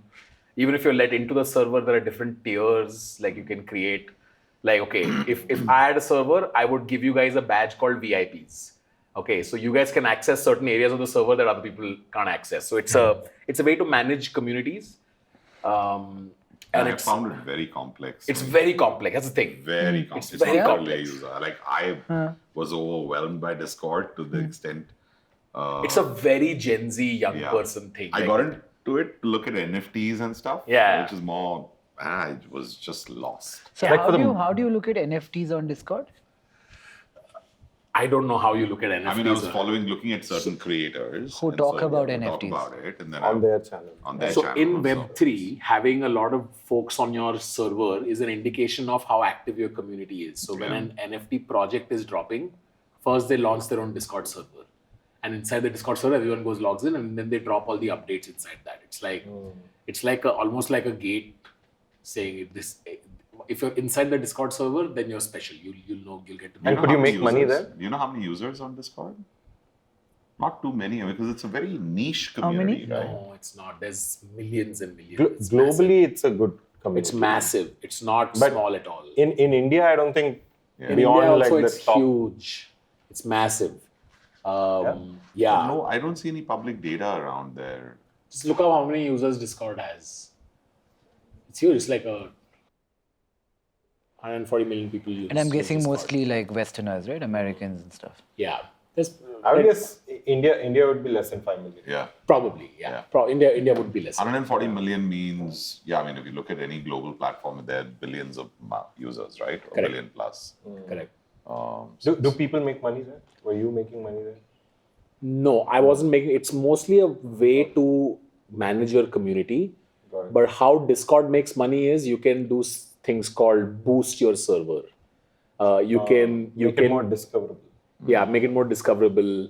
You can give. There are special features that you can unlock by paying Discord, etc., etc., etc. And Twitch? So Twitch has an interesting story, right? So Twitch was started by Justin Khan.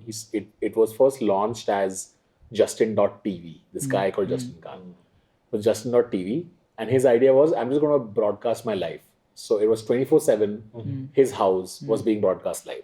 It started gaining some traction until eventually Justin realized that, oh, people want to watch live streaming. Live streaming is cool. Then he spun it off as Twitch, which was a live streaming only platform. And it was the first of its kind. So Twitch gained popularity because of it being the first player to have live streaming exclusive. It was unlike YouTube where you could host videos. Discord didn't have any of that earlier. Is this before Periscope and Much before. Much before. Discord, Twitch has been around for very, very long until eventually they sold to Amazon, and now Twitch is owned by Amazon. And so on Twitch, again, it's very gamified inside. If you're watching a live streamer, every second you're watching, you get points. You can gift subscriptions, which is there are some features that you only get if you're a subscriber. These subscriptions are $3 to $5 or whatever it is per month. So some cool features that Twitch has is, say I'm streaming and there's 1,000 people who are watching me. Anybody who has subscribed to my channel can gift anybody else who's watching my channel currently a subscription. Right. Then Amazon did stuff like there's Amazon Prime subscription, which is if you have an Amazon Prime subscription, you automatically get subscribed to one. Why are you Twitch not streamer. spending as much time on Discord, Twitch, etc., like you are on Twitter, YouTube, Insta? So Discord is a way to manage communities and not necessarily grow your distribution. It is you grow your distribution and then you bring all those people onto Discord, much like having your own Reddit subreddit. Right? So people have their own subreddits as well. So I have a subreddit as well. I personally, I shut down my Discord server for many reasons. One, when you have 500,000 people on it, it's just a lot of people talking to each other all the time. Imagine like at any given point, there were 10,000 kids who were talking to each other inside my Discord server. Like if a video dropped, and they're all talking to each other. But you don't plug in an ad in there or something like that? No. It's just a way to manage communities. So how do they make money, like as a service? Discord makes money. Yeah, like there are special features you can unlock by paying. Right. It's almost freemium model in that sense. So I don't spend as much time on Discord now. I spend time on it as a user. I'm part of different communities.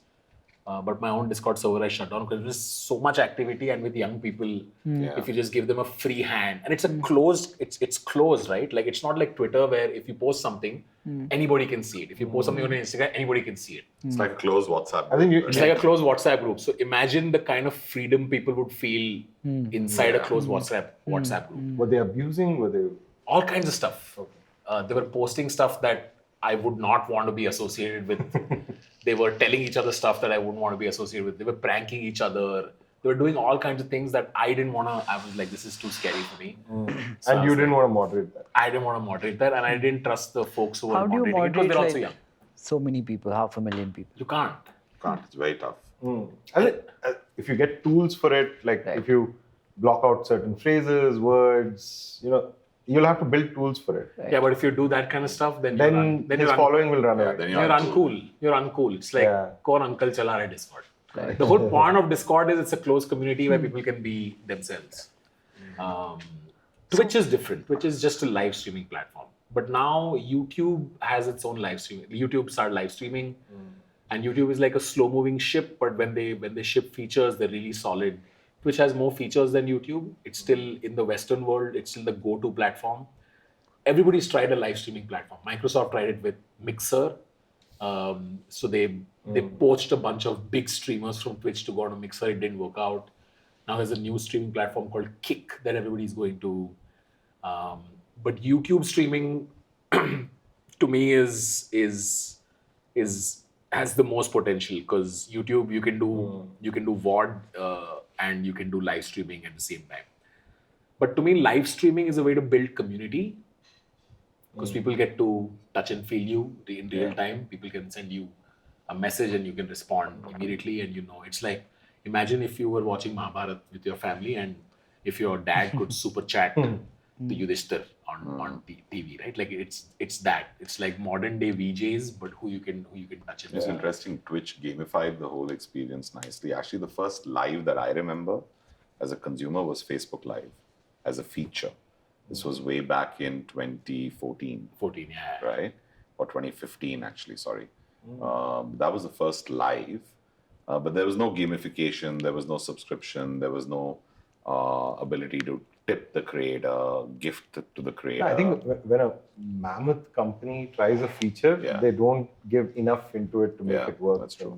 And, That's true. Yeah, big ships move slow. Yeah. So the thing is, social media, the success of social media platforms, I think is very serendipitous. Like uncontrollable forces have to act on it to make it successful. Like What are those forces? like for us in our journey, like just getting all the big guys onto Koo at once to talk in local languages and reach a different crowd. And then if we had to do it ourselves without an event making it happen, like Twitter got into trouble, hence if we had to make it happen, it would have taken another 5-10 years. Was that a big impetus? Twitter getting into trouble? Getting into the limelight, getting all of these guys active, they're still active, making sure, as in they're trying to connect with their followers every day in local languages. You can't make this happen. It takes a lot of money. How do you make network effects happen easily? Yeah. Butterfly effects. Yeah. Very, very. No, so you're It's very difficult. You flap in different corners and you pray. That's not what a butterfly effect is. in a transaction company, it's easier. Like at TaxiForSure, you had drivers, users, right? If you had to accelerate it, you have to give cheap rides to the users and compensate to the driver, and you take it off, right? In a social media network, it's not just two people, right? There's the user, advertiser, creator, government. Everybody has to be happy at the same time. Everybody has to use it, right? So it's a multi-dimensional network that you're creating. Here, you cannot, program this initially. Once you take off, then you can add a little bit of math. Right. Okay, user, do a loyalty program, give them discounts for having used. Creator, help them monetize. These two are happy, and hence everybody else is happy. But so American social media works very well because they can really push down any product down the throat of the whole world at once. So their machinery to go global is stronger than anyone else. Why is that? I think media, they can Their create own a culture. global story. Yeah. Their own culture. Do you think that's through entertainment or news? See, Like, the how do they own aspiration culture? to be American is very high generally, right? American life, we've all seen Friends. Like, I'll give you We've an seen- example. Say a really cool new social media company is open in SF right now. Before it scales, how do we get to hear about it? Let's take Clubhouse, right? Yeah. How did you hear about Clubhouse? Referral, somebody spoke about it. Somebody spoke about it. I heard it because Elon Musk joined a Clubhouse room. Yeah. And then Mr. Beast joined a Clubhouse So you think room. it's because we follow so many Americans on our social media? that Americans dominate culture, simply put. But the interesting dichotomy to this argument, if there's one platform that's redefining or defining culture in America, which is what is scaring the out of them, is TikTok. Correct. And TikTok is now like literally breaking paradigms. Every kid uses it. And now you're seeing the forces at play to try and ban the app first on government phones. But that's an example of a company that came from the outside. What is TikTok doing right that others aren't? So, couple of things. One, it's probably got the most powerful creator tools on the planet. Two, it's probably got the most sophisticated content graph-based algorithm. We use a similar algorithm, but I would say theirs is far deeper to understand video and contextually personalize it to the extent that two TikTok feeds look like no other. But they're so personal and they're so engaging to that individual. And three, I think what it's now built on top of this is this insane commerce-based monetization engine. Where small businesses are hosting stores, commerce is taken off. Today, Douyin is driving 7% of all commerce in China. Douyin is the Chinese name for TikTok in China, right?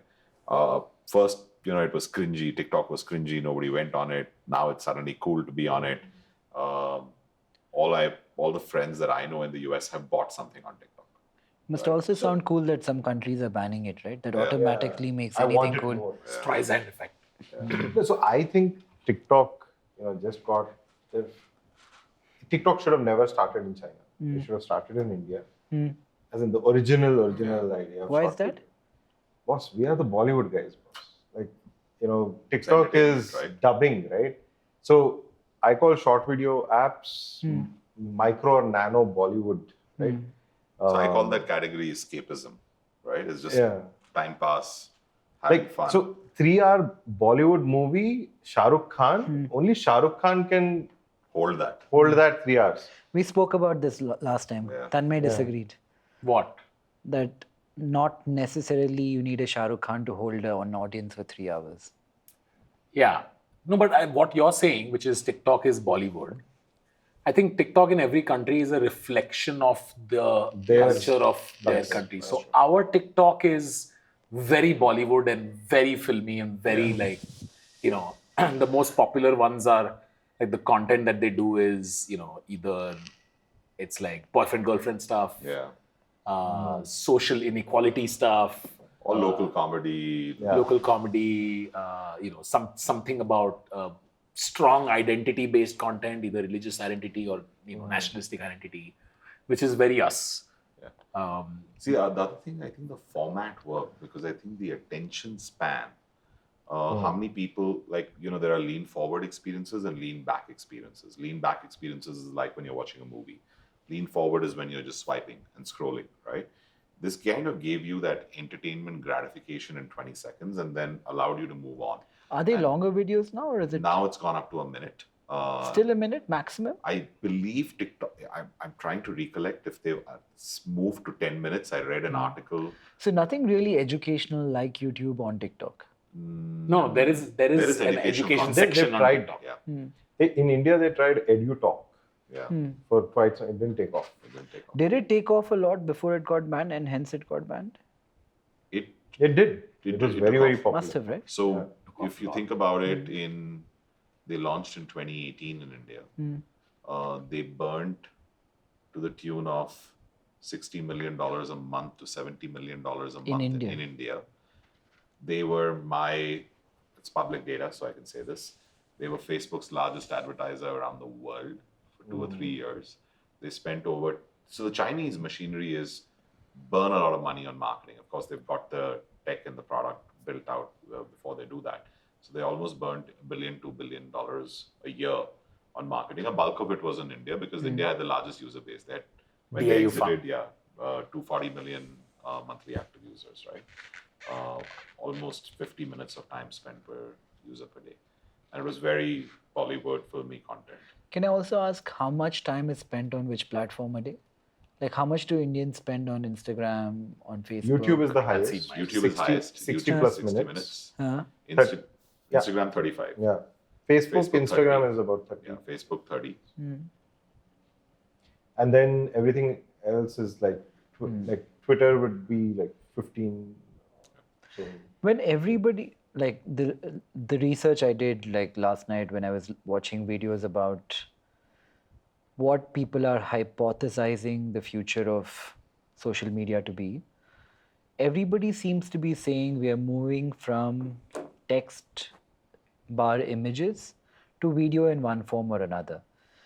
What makes video so much more engaging? And especially from your perspective at Koo, because it's more text oriented, I'm assuming. How do you kind of cope with that? So, content format is not the way to define future or past, right? Each use case defines what content format. Instagram basically gave you a filter in your hand, and that made prettier photos, and hence it became lifestyle as a network, right? So, what's the chicken and egg? You never know. Like, photo was the thing. Videos work in entertainment, some education, long form. But in terms of opinions and thoughts, unless it's like the biggest opinion maker and thought leader talking to you, you're not going to sit and watch a common man's video, right? So if it's thoughts and opinions, I think a multimedia approach works better, which is what... But you can do that too, right? You can upload videos on Yeah, Koo, yeah. right? So multimedia works. The big guys will do video and that will be attractive. The common guy putting out text and saying something will still... And text can't be replaced that easily. Like the quick glance that you do when you're scrolling content is not available. You have to commit in audio and video. Yeah. But in text, you don't. And the Instagram founders have founded a new app, right? And that's all text. That's So news as TikTok. I cringed when I saw that. What is it called? It's called Huh. the freaking UX. Bad? Yeah. Is cut, copy, paste of Instagram. Dailyhunt. It is the Dailyhunt of what they've launched, right? But so I'm totally with what Apu's saying, because in Dailyhunt we are 70% text and images. It's only 30% video, right? And for the Are you seeing that number change though? Are you more video every few months? No, it's the context. So the context for news is people do want to read. Right. Of course, now youngsters don't want to read too long. They want short form, for which we've launched Espresso, right? So there is that use case. However, everyone, media pundits, future soothsayers, VCs, investors, everyone says it's video. And yes, I would say the growth of Josh for us versus the growth of Dailyhunt, Josh has been chalk and cheese. By the way, the cost spent on that is also chalk and cheese, right? In terms of what the two platforms relatively... Is that a big cost for you guys? The cost of hosting the data? So if you're allowing someone to post a video, It's huge. will it, from an infra standpoint, cost you a lot more and your margins are lower? Like we have more text than photo than video, but it's still... So because we're a social network, for the same number of users on a transaction network, we're way higher on tech cost spend. Just because you have to store so much. Like, okay, a person on Koo who has 10 million followers, you have to remember, and if that person is active, you have to remember all 10 million. In the 10 million, you have to know who's active, who's not. As soon as they open the app, you have to, Right. So the compute that is just involved in all of this is just huge. Right. So hence the tech cost goes up. And of course, with just plain video like a Josh app and all, I think... It's crazy. So imagine if you shoot a video right now on your iPhone. Yeah, he was just saying 600 GB of data this video. Just imagine. So you can shoot this video in 4K, right? Your iPhone 14 Pro, movie makers are now making it to shoot movies, right? So imagine you're shooting in 4K, but Tanmay is on the road on an old Android phone on a 3G network, watching that video on Josh. I suddenly have to transcode it from 4K to maybe 512p or lower. And there has to be a dynamic bitrate. What is this tech cost for a company like Josh? Out of the $100 that you spend, how much goes towards this? So on Josh itself, if I'm spending $100, I would say about 20 to $30. Most of it is hosting? Hosting, transcoding, storage, compute, and AI. The AI data pipeline. It's a lot. It's a lot. It's not that high on Dailyhunt. Right. Dailyhunt is more like 10, Text. $12. Because it's text. Text heavy, optimized over time. This grew much faster. There's lesser transcoding requirements. You don't need to serve video every 20 seconds. Network lag, all of that, right? So it's a much higher cost. So a lot of people, I think, take issue to the fact that whatever is put up on social media is embellishment in one form or another. Nobody's true life is getting depicted, but a fantasy version of a snapshot of their life. And human subconscious will generally misconstrue to think that other person's life is like that, compare, and feel like about it, right? Like they'll feel shitty about the comparison. If we had to like kind of filter, gauge, judge, put different platforms in a ladder, which platform do you think makes you feel worst? Instagram. Instagram? Twitter, Instagram. The same example No, that I gave which you my was- driver. Instagram, number one. Instagram number one, Instagram. then followed by Twitter. Twitter makes you feel like Because of opinions.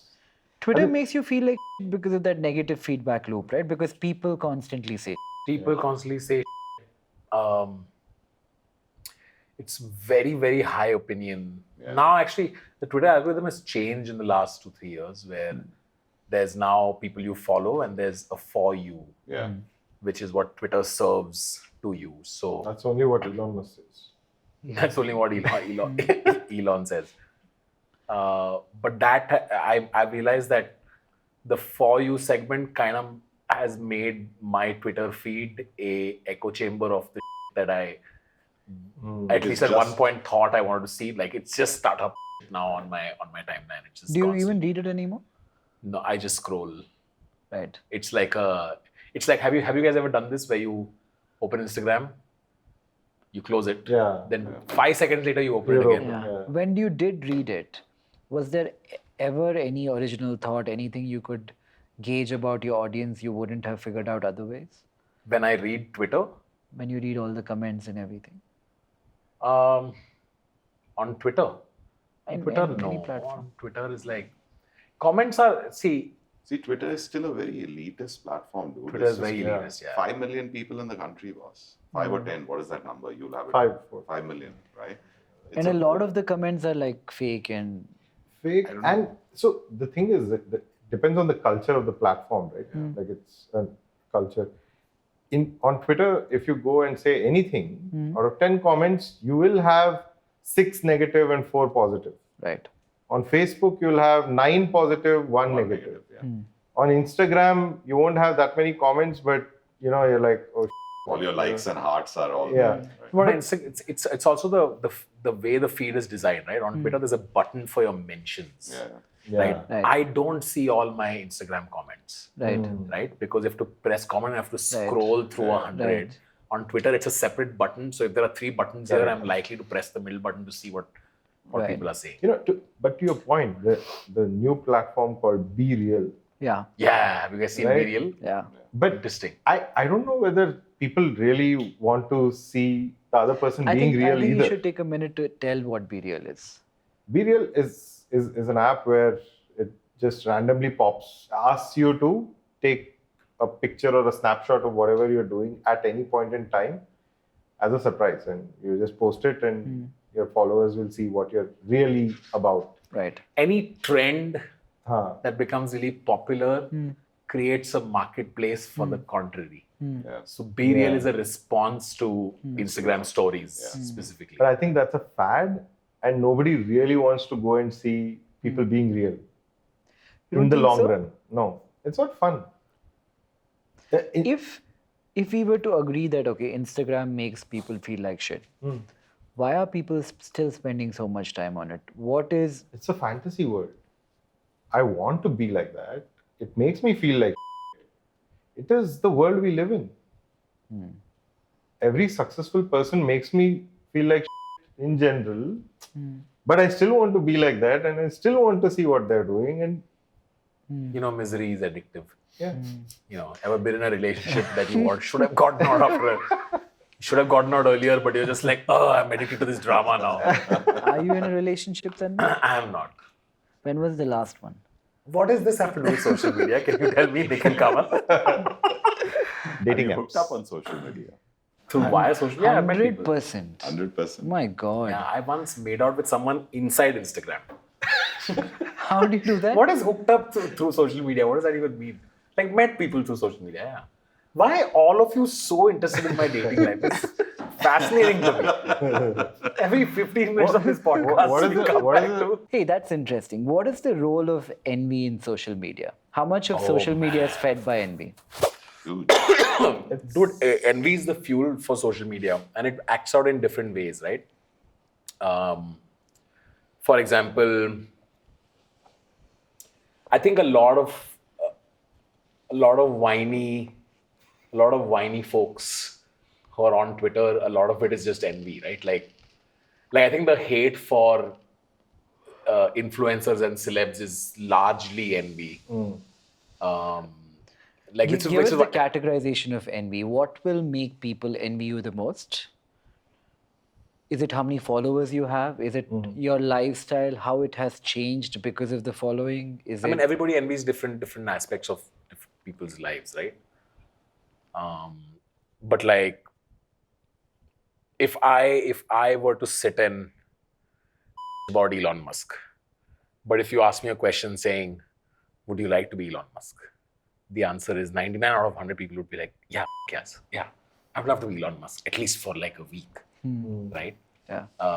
So a lot of negative energy, I think, comes out of envy. I feel whenever I see people going out of their way to be negative, to be in comments, it's mostly like, okay, this person is clearly having a shitty day, and the act of opening an app and seeing what you post voluntarily and then commenting publicly about something about you is usually a reflection of them not having a good day. It's also a sense of community, right? Because they kind of collaborate with other people who are saying about you and they feel like they're part of something. No? Yeah, it's In a like very weird no, way, right? if someone says something to you and 15 other people get to feel the same way but just liking it, Right. Yeah. right? They don't even want to go through the effort of But sharing. that's dopamine too, right? That's dopamine. I mean, the person who's liking it is not getting the dopamine, but the person who made the comment is getting the likes, is feeling it. Yeah. Right. Totally. So yeah, so sometimes if I go to a popular creator's page and make a joke or be cheeky or say something negative, I know that there are many other people who are envious, much like me, and saying something negative is gonna get likes. Like if you look at any of Elon's tweets, right? Like Elon tweets, and then the first 4 tweets on that are people trying to dunk on him. People quoting Elon to dunk on him in the hope that other people retweet it. To gain popularity. What do you think he goes through? This is called cloud farming. Yeah. Right? This is the word that's like cool amongst young kids. Is Cloud. Cloud farming. Cloud. Farming is literally like tu hal chala ke uga raha hai. It's like, oh, you're farming for clouds. What do you think Cloud. Elon is going through? If you had to like vicariously he's think like addicted. him. Like, why do you think he tweets as much? Is it because it's working for him? He's got so I don't think he has a marketing team for Tesla or SpaceX or now Twitter or Or the boring he company? is the market. He He gets is the marketing. If he thinks something, all of us know it. Like how powerful is that? How many people have that? I think this is the most powerful tool there is out there, right? Like media, social media, news media, print media, all of 100%. it. But I Yeah. think the money has kind of got drained from most traditional media outlets. Yeah.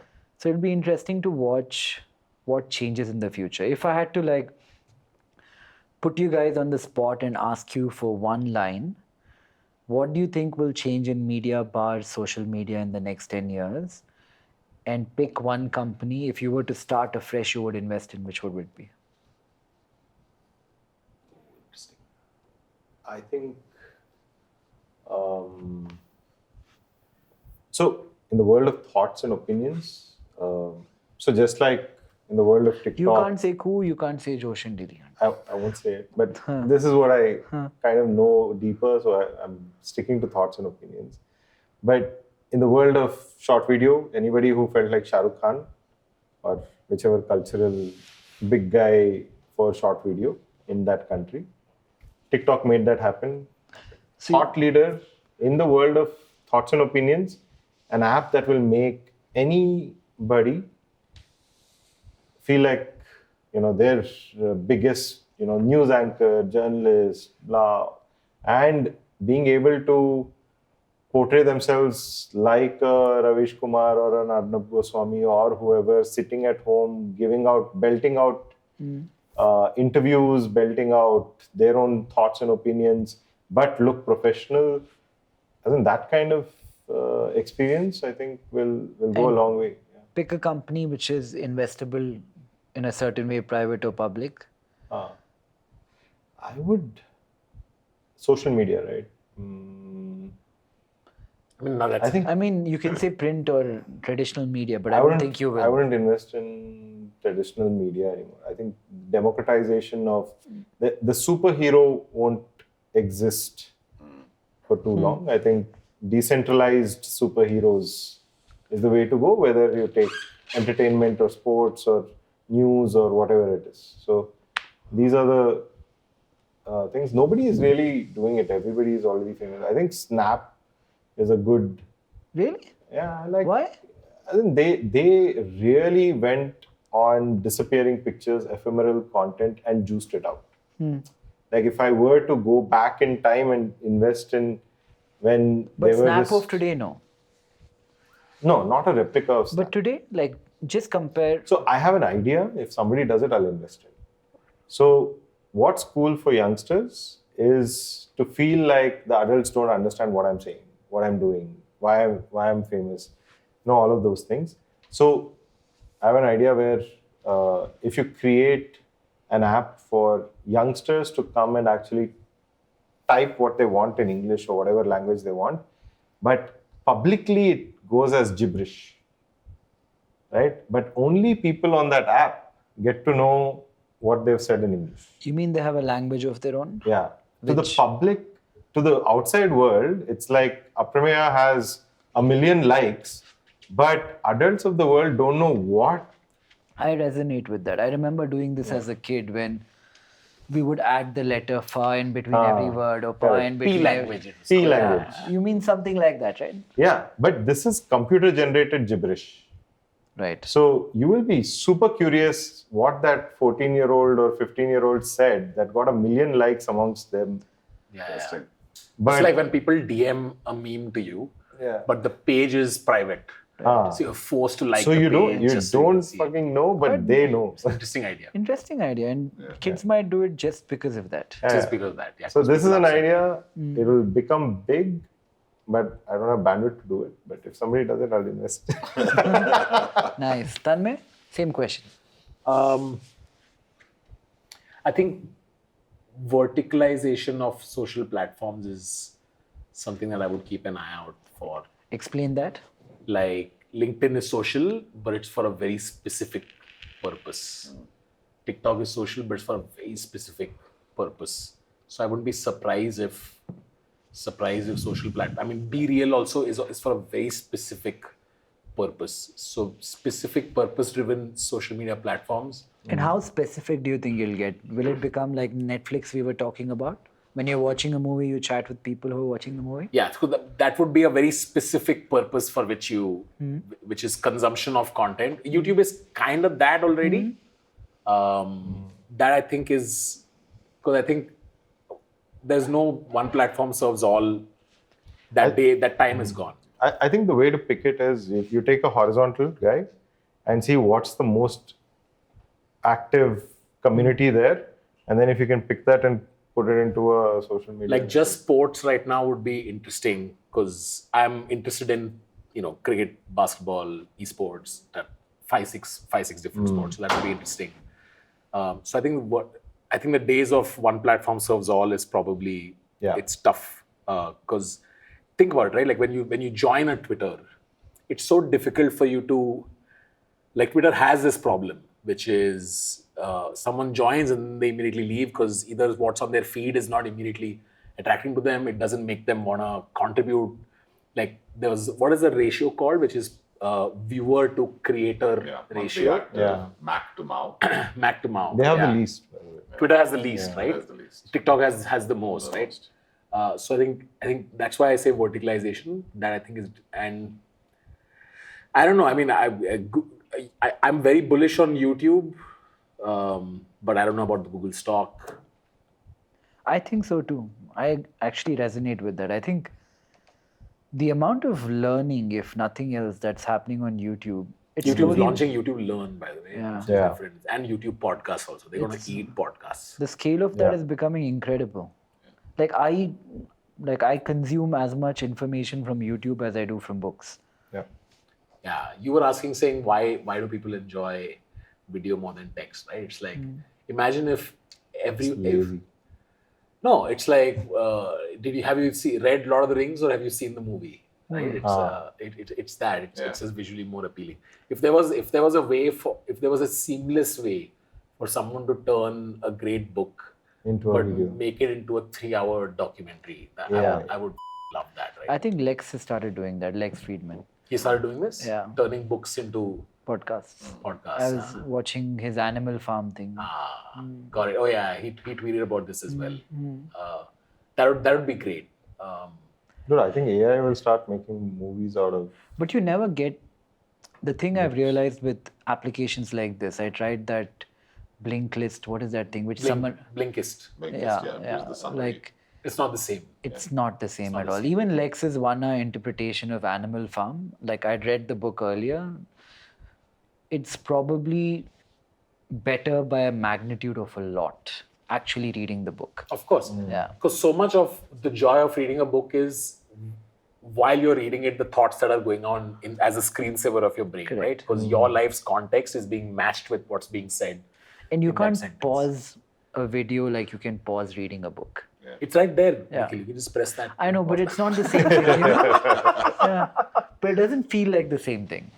Yeah. Like you can sit here on a thought for like 10 minutes, but if you're watching a video, you're like kind of like, I'm lying down watching a video. I'm not gonna like pause. I love that YouTube feature though. Just the double tap to go back 15 seconds. Like sometimes I'm in a conversation and I want to double tap the person. Like, can you move 15 seconds ahead?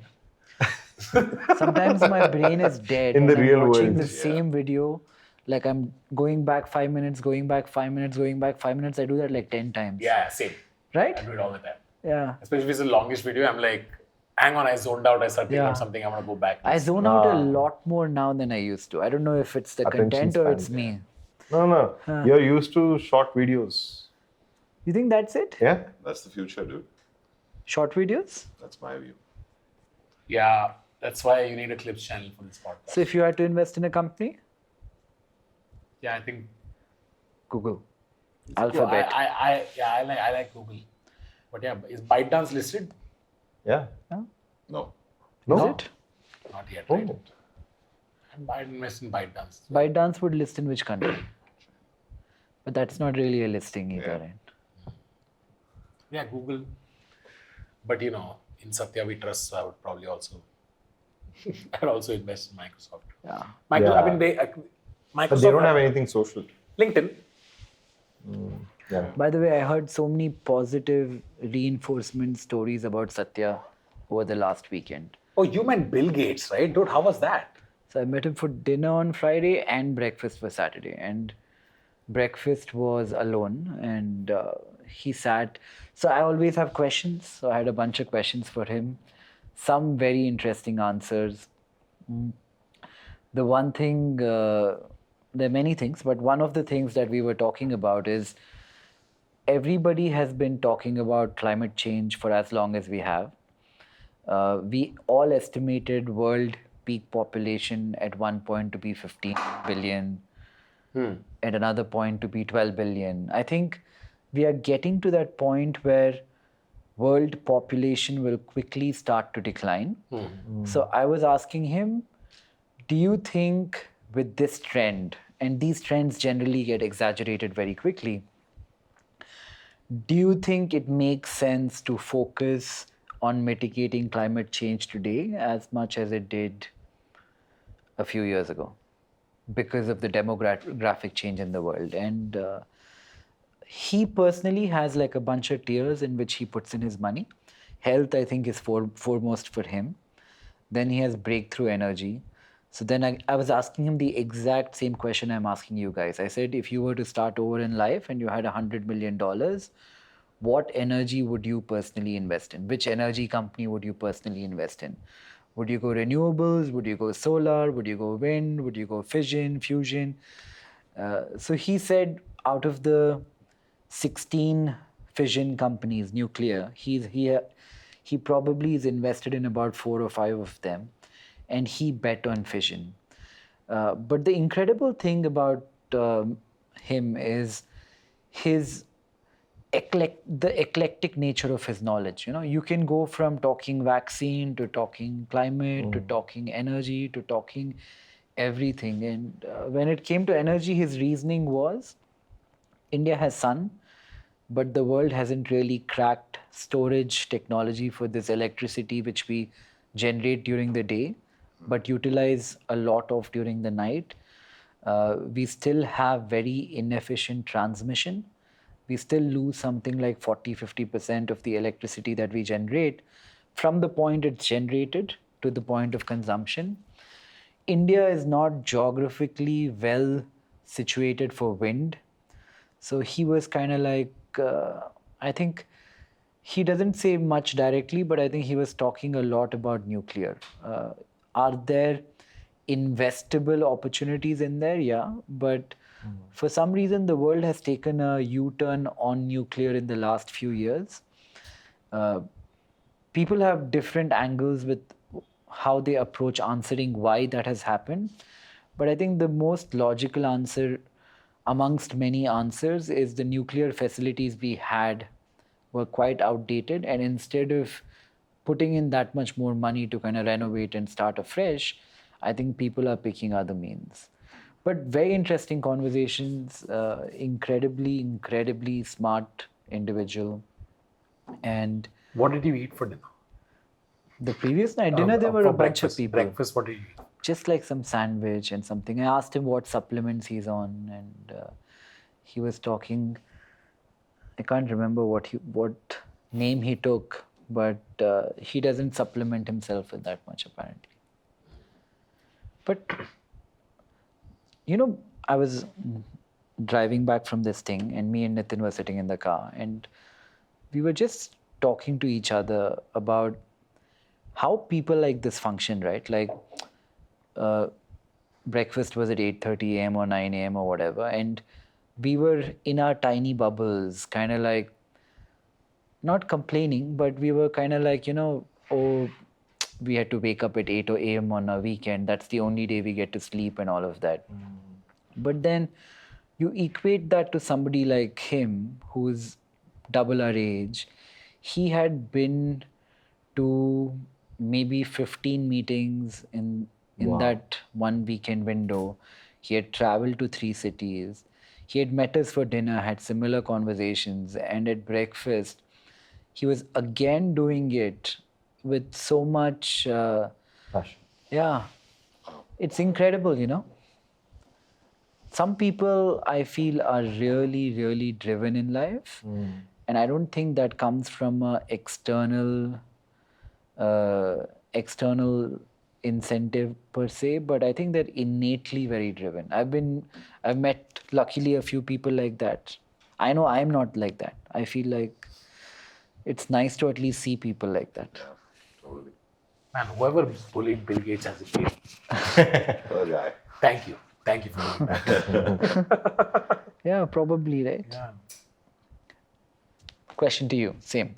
Which company to invest in? Which company to invest in? First, future of social media in the next decade. I think, you know, you covered it, but I wouldn't invest in traditional media. If I'm in India, I think connected TVs are going to be a big opportunity. Connected TVs. Yeah. It's interesting, there are only 200 million TVs in the country. TVs will move away from broadcast. they will move to IP. So it's basically going to become like a phone, right? They're going to be apps. It's going to be a bigger screen. It's going to be better for lean back experiences. If you look at the data you tweeted the other day in terms of the number of individuals that are going to move into the greater than $40,000 annual income, that data in the next 10 years is going to grow 10x, right? The number of people. The first thing that people do as a sign of aspiration is, interestingly, buy a TV and then a fridge, right? Or a fridge and a TV in whichever order, and then move to a car and whatever. So I think that as a commodity, that's going to grow. So I think it's an interesting space. I wouldn't invest in TV anywhere in the world, but I think over the next 10 years, print will die, in my view, in its current shape and form. But I think that's an interesting space in the traditional space, which will morph into digital. But I think there's a journey to cover there. The future of social media, again, I tend to agree with you, is going to be extremely verticalized.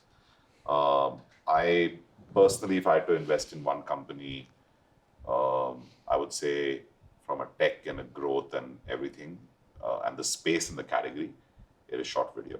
I would do it in myself, but other than that, I'd love to say ByteDance and TikTok. I'm only conflicted because they're Chinese and I have to be straight about it. But otherwise, I think they're a... Who else, if not ByteDance? Is anybody else doing short video well at scale? Reels. Huh? Reels is doing. Insta Reels? very, very small in comparison. Compared to TikTok. Do you think these companies will remain as relevant as they are now 5 years from now? I don't think so. I mean, something else could I come think along that that could be disruptive, but I mean, they'll if you just think copy about the heydays of tech, and it's interesting that you mentioned Bill Gates. I started my career in '99. At that time, there were two camps. You choose one. There was the Microsoft camp and there was the Java camp, right? And all the cool kids went to the Java camp. All the boring guys went into the Microsoft camp. Can I add something before I forget? He said the biggest opportunity he missed is losing the operating system to Android. Totally. Yeah. for mobile, right? They tried He it. totally lost it, right? So if you think about it, he owned desktop computing, Correct. It makes sense for him to right? Server-side computing, he lost on the big scale of it when it was all Unix, Unix-based systems, and that's what gave rise to Sun Microsystems, right? At one point of time, it was the coolest company to work for in the Valley, right? In the heydays.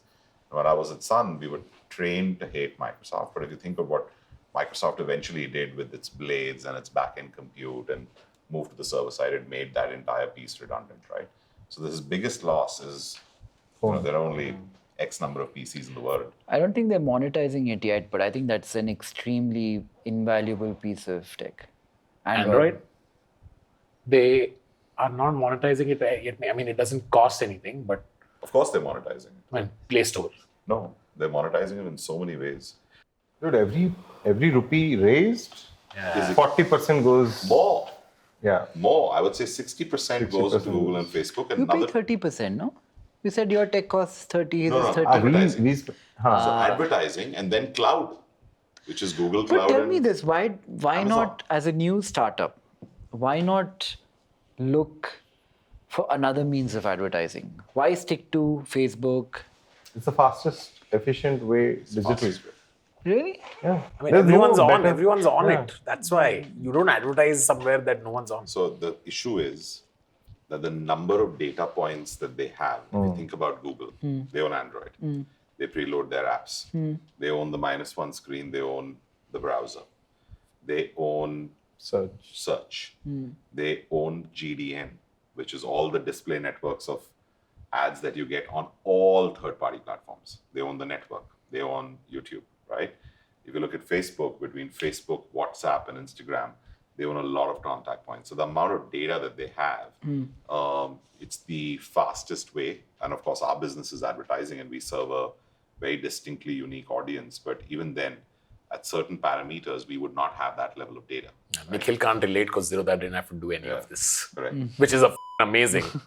No, so the way to break it is to actually create a very addictive platform for India. Yeah. And that addictive platform then takes on, like You're do telling a this to the TikTok- founder of Zerodha. Or you do two things. Yeah. You ban Google and Facebook. Let's Yeah. talk about it, right? Yeah. Can I give you like a very digressive thought? You know why the industrial revolution happened in UK? In Birmingham, it started when it happened. No.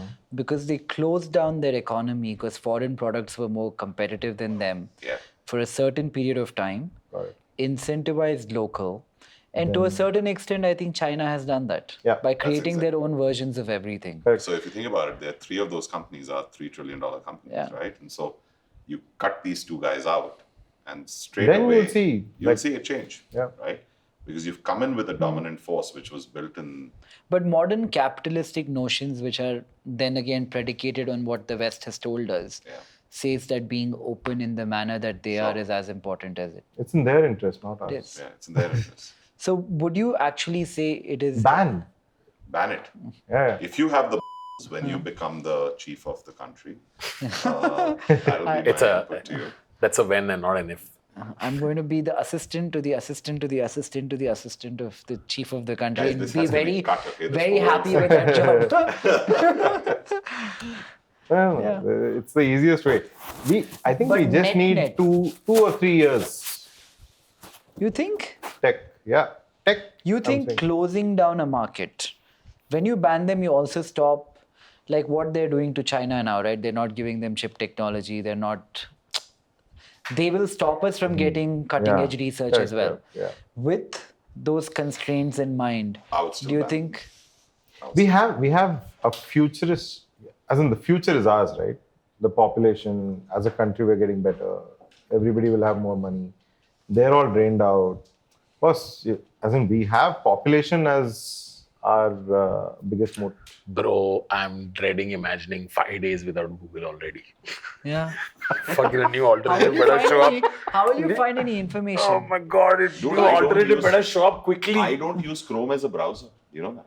Oh, really? What do you use? Safari? I'm so clear. I don't touch. I don't Wow. use YouTube. Interesting, right? There's that other Web3 one, right?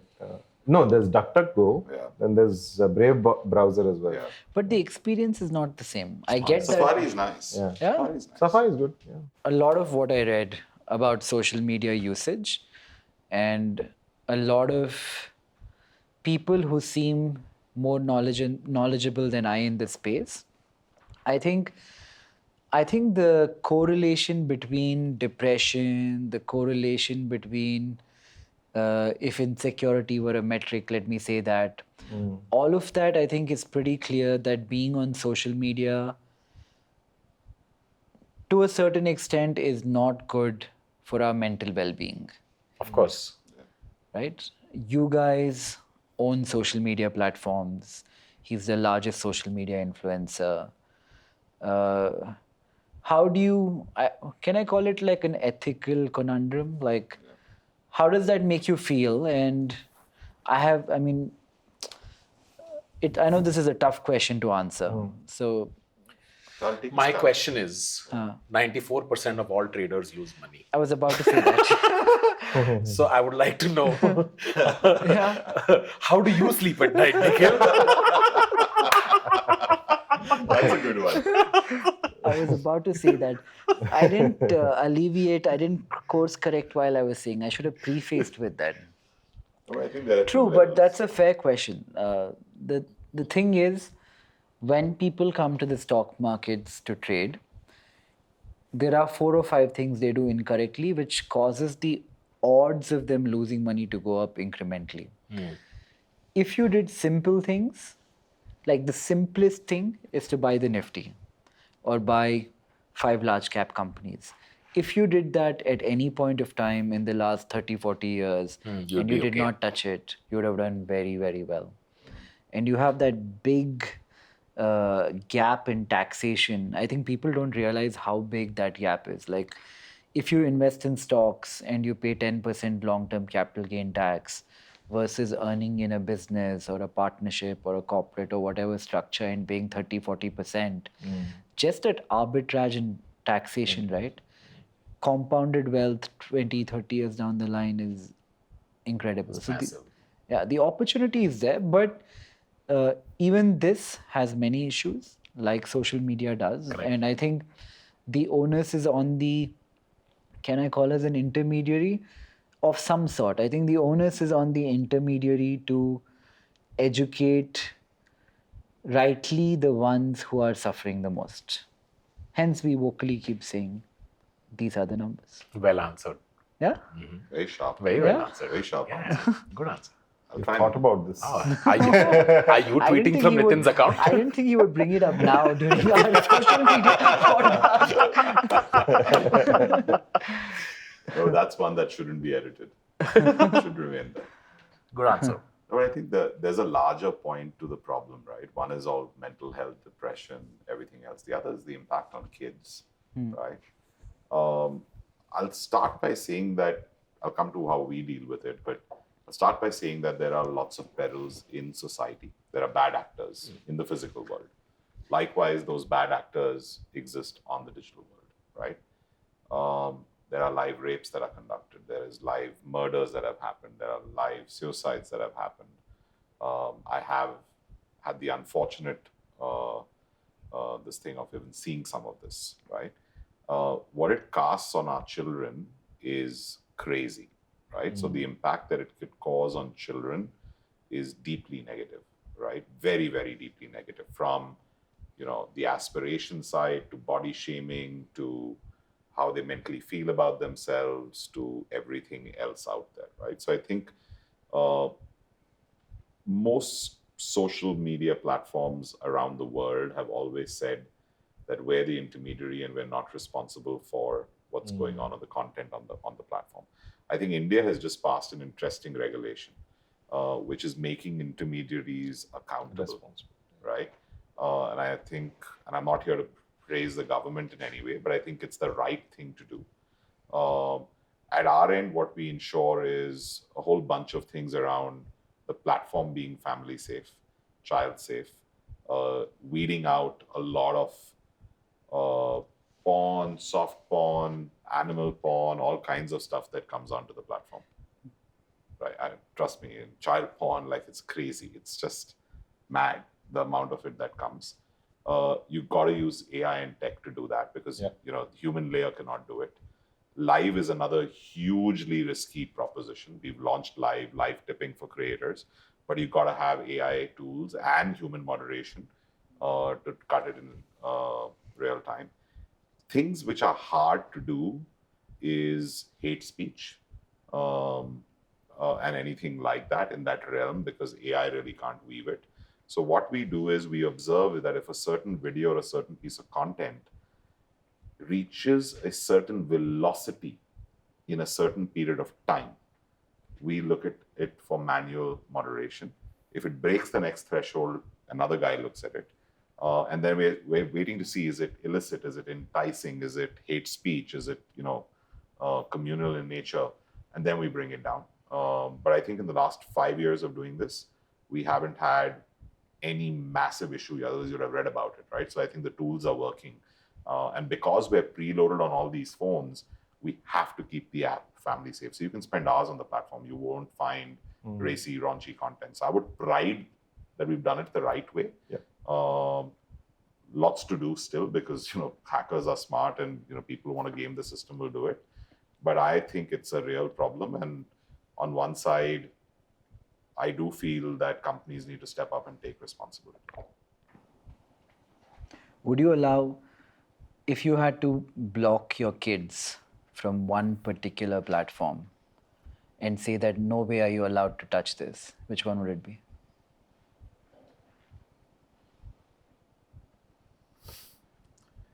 It's extreme because, by the way, you can find a lot of illicit content on YouTube. YouTube, as you go deeper and deeper, can take you down a rabbit hole of various sorts without getting into details. Instagram has a lot of nonsense, so does Twitter. Yeah. Right? Which So one's the worst? For anybody watching, if they want to if their child goes up to them and says, "Mummy, Daddy, tell me one platform I should not touch," what should they say? I think the entire phone.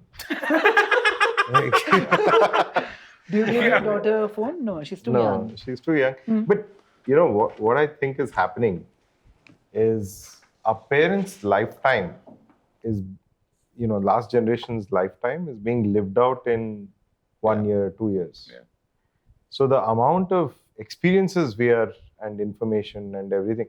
We're oversupplied with it, and hence what the depression that would have lasted, like sadness that would have lasted, over 5 years, 2 episodes of sadness is now like in few months, 5 episodes of sadness. Correct. Right now, we weren't ever programmed to go through so much, either happiness or sadness, so much, right? So the pace at which we're, consuming content and being connected, all of that is just insane, right? Yeah, I think moderation is the answer. Yeah. I don't think preventing them from going anywhere, because there's some great stuff that, You can learn, yeah. And what is that number, moderation? I think if I was a parent, 30 minutes? I'd say an hour a day max. I don't think it's a time thing. I think if you have access to what they're looking at, that should be enough. Because like there's a 12-year-old kid who's amazing at coding, and all he does is look up coding videos. Would you be like, Yeah. just an hour? No. You'd be like, okay, as long as you know what they're looking at, I think. That's a fair point. There must be some good filtering software. I'm and sure stuff, right? they exist. Which is, if I just know the YouTube history of whatever's being looked at, that. So what I have done is, and this happened with my kid, she's 12 now, but when she was 10, when she was browsing videos on YouTube, something came up that she shouldn't have seen. And my wife and I had to talk it out with her. So it was a hard moment, but I think it was a teachable moment where she understood. As kids grow up, you teach them about good touch and bad touch, right?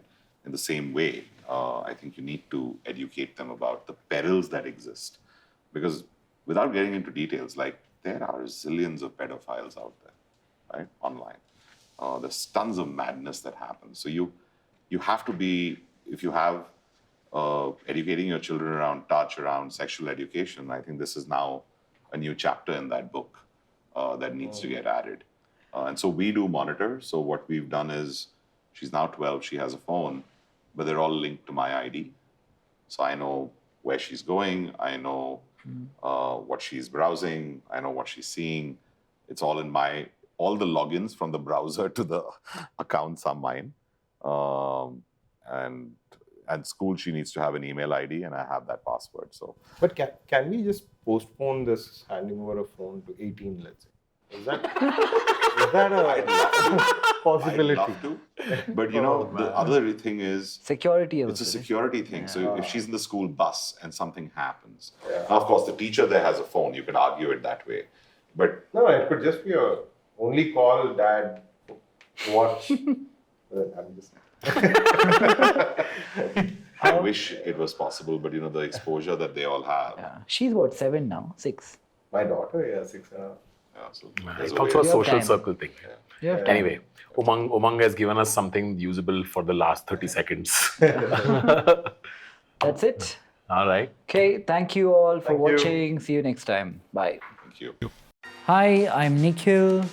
Thank you for watching the podcast. Let us know who your favorite guest has been and who you'd like to watch next. Thank you.